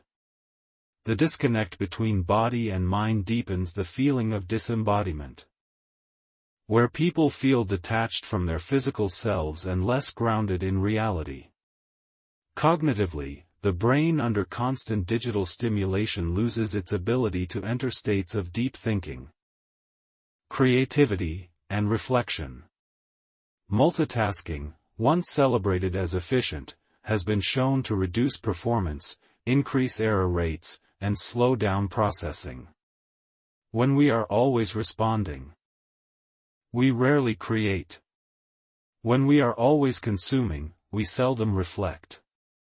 This has implications for learning, problem-solving, innovation, and even our sense of identity. Who are we, outside the algorithm? When was the last time we sat with our own thoughts without reaching for distraction? Yet the real problem isn't technology itself, it's our relationship with it. Devices are tools. Apps are neutral. The issue is that these tools are engineered to be addictive, immersive, and demanding. Tech companies design features to maximize engagement, not well-being. Features like infinite scroll, autoplay, variable rewards, and algorithmic content ensure that we stay longer, return often, and spend more, even at the expense of our mental health. But we are not powerless. Awareness is the first step. Once we recognize how digital overstimulation affects us, we can begin to reclaim control. Creating healthier digital habits doesn't require abandoning technology, it requires intentionality. Start with boundaries. Schedule device-free times during the day, during meals, walks, or before bed. Use features like Do Not Disturb, app timers, and screen time tracking to understand your patterns. Curate your digital space. Unfollow accounts that trigger comparison or negativity. Follow content that inspires, educates, or brings joy. Replace mindless scrolling with mindful browsing. Set a purpose before you pick up your device. Ask yourself, what am I looking for right now? Rebuild your connection with the present. Engage in activities that anchor you in your body and surroundings: cooking, drawing, walking, playing music, gardening. Practice single tasking. Give your full attention to one thing at a time. Create tech-free rituals in your day. Even 5 minutes of quiet in the morning, or a walk without your phone, can reset your nervous system. Invite more real-world connection. Call a friend instead of texting. Meet face-to-face when possible. Look people in the eye. Share space, not just messages. Digital hygiene also includes emotional boundaries. You don't have to reply instantly. You don't have to read every headline.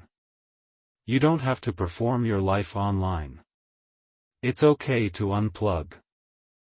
It's okay to miss things. Your mental bandwidth is finite, and protecting it is an act of self-respect. Consider regular digital detoxes, not as punishment, but as restoration.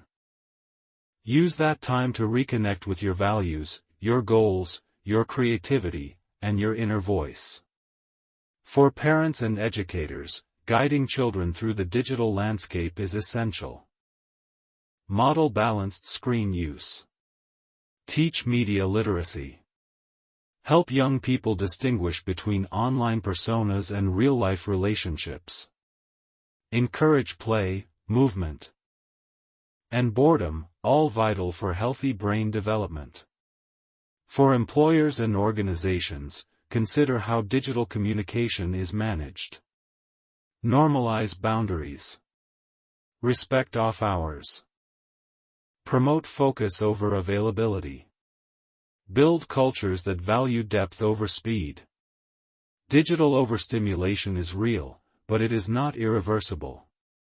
The brain is plastic, it can relearn focus, patience, presence, and joy. By choosing when and how we engage with technology, we can reshape our environment to support our well-being instead of undermining it. We can shift from being passive consumers to active participants of our digital spaces and our lives. This is not a call to reject technology. It is a call to wake up. To notice how our habits shape our minds. To reclaim our time, our focus, and our humanity. In a world that never stops talking, sometimes the most radical thing you can do is to listen to the silence. Emotional suppression is one of the most widespread psychological patterns affecting people across every culture, age group, and walk of life. It doesn't always look dramatic or loud, in fact. It often hides in plain sight, masked by phrases like, "I'm fine," "It's not a big deal," or "I just don't want to talk about it." But underneath the surface, unexpressed emotions don't disappear.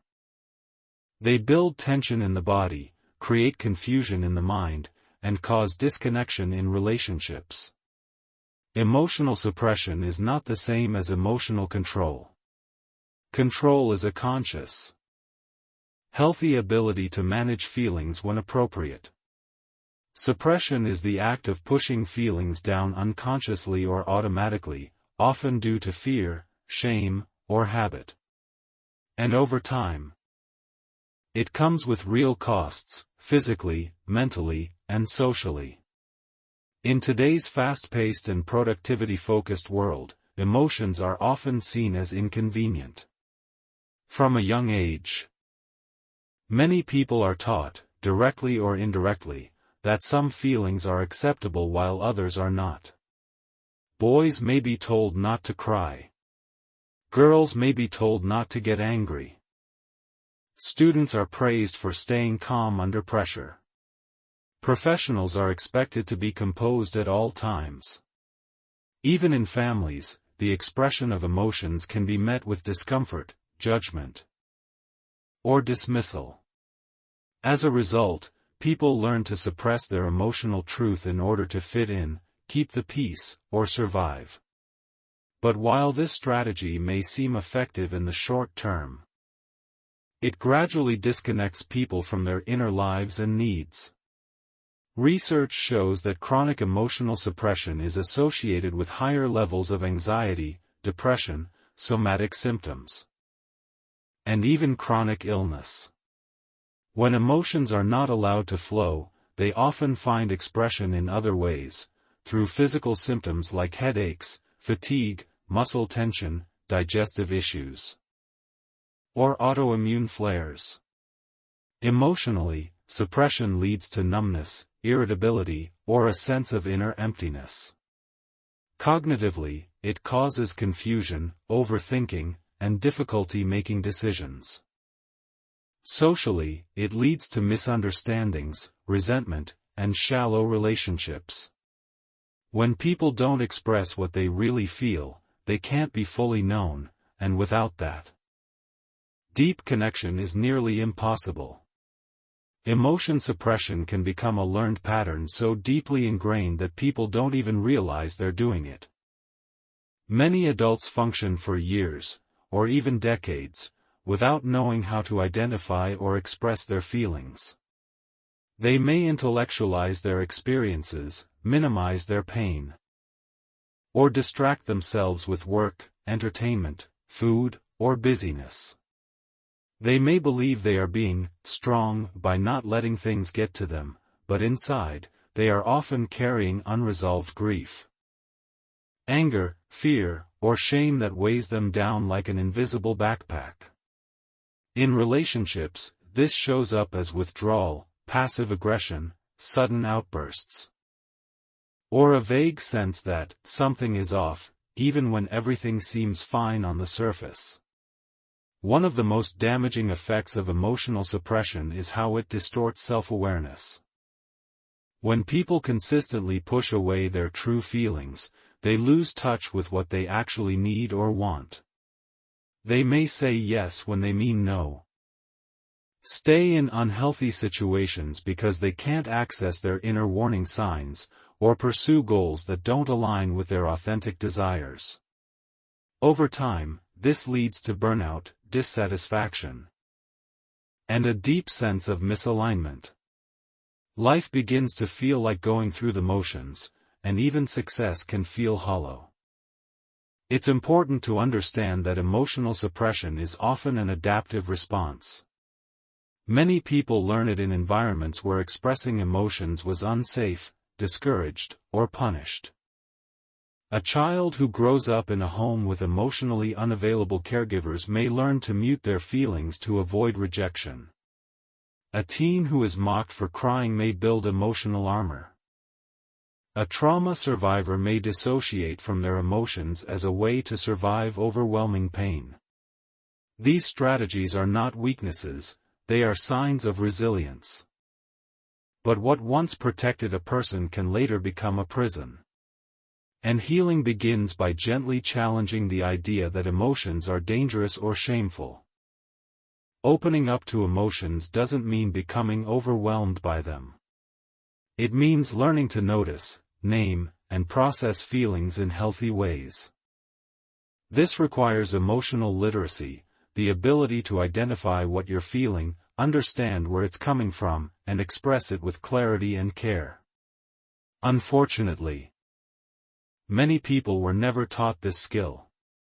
They may struggle to distinguish between emotions like anger, fear, or sadness. They may default to, "I'm fine," or, "I don't know," because they've never practiced tuning in. Building emotional literacy is like learning a new language. It takes time, curiosity, and patience.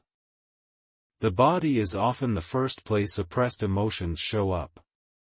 Tight shoulders, clenched jaws, shallow breathing, racing hearts, these are signs that something inside is asking for attention. Learning to listen to the body is a powerful entry point for reconnecting with emotions. Practices like mindfulness, body scans, yoga, or somatic therapy help people develop interoception, the ability to sense and interpret internal signals. Once people begin to recognize what's happening in their bodies, they can start connecting those sensations to feelings, memories, or needs. Another key step is creating safe spaces for emotional expression. This might be therapy, journaling, talking to a trusted friend, or engaging in creative outlets like music, art, or dance. It could be as simple as allowing yourself to cry, shout, or sit quietly with your emotions without judging them. Emotions are messengers, they arise to communicate something important. Ignoring them doesn't erase the message, it just delays its delivery. Often in more disruptive ways. When people begin to listen to their emotions with compassion and curiosity, they gain access to deeper wisdom and healing. Cultural and societal shifts are also needed to normalize emotional expression. Workplaces, schools, and families can all play a role in breaking the stigma. Leaders can model vulnerability. Teachers can teach emotional regulation. Parents can validate their children's feelings rather than dismissing them. We need to move from a culture of "tough it out" to one of "feel it through." Emotions are not obstacles to success, they are vital components of self-awareness, empathy, creativity, and resilience. It's also essential to differentiate between healthy emotional expression and emotional dumping. Processing emotions doesn't mean venting them onto others without boundaries. It means taking responsibility for your inner experience and finding constructive ways to work through it. It means expressing needs clearly, setting boundaries respectfully, and seeking support without expecting others to fix or absorb your pain. Healthy emotional expression enhances connection and builds trust. It allows people to be authentic without overwhelming themselves or others. Emotionally expressive people are often more mentally healthy, even if they experience strong or frequent emotions. It's not the presence of emotion that causes problems, it's the suppression or mismanagement of emotion that leads to suffering. When emotions are welcomed, even painful ones, they tend to move through the body more quickly and leave less residue behind. Like waves, emotions rise, peak, and fall, but only if they are allowed to be felt. Healing from emotional suppression is not about being emotional all the time. It's about becoming emotionally congruent, allowing your outer expression to match your inner reality. It's about trusting that your feelings are valid and that expressing them doesn't make you weak, broken, or needy. On the contrary, it makes you human. Vulnerability is not a liability. It is the birthplace of authenticity, connection, and courage. For those who have lived a long time suppressing emotions, the process of opening up can feel scary or even dangerous. That's okay. Start small. Start with noticing. Start with honesty, even if it's just with yourself. I'm angry right now. I feel afraid.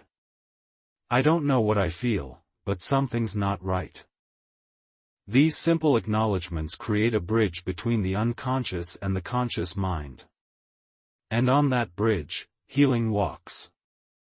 In a world that often values performance over presence and appearance over authenticity, choosing to feel can be a radical act. But it is also a freeing one. Emotional suppression keeps us safe. But it also keeps us stuck. The good news is that feelings, once welcomed, can become allies, guiding us, grounding us, and reconnecting us to ourselves and to one another. Thank you for joining me on this exploration. If you found this intriguing, please share your thoughts in the comments below. Stay tuned for our next video, where we'll uncover even more captivating stories that illuminate the wonders of our world.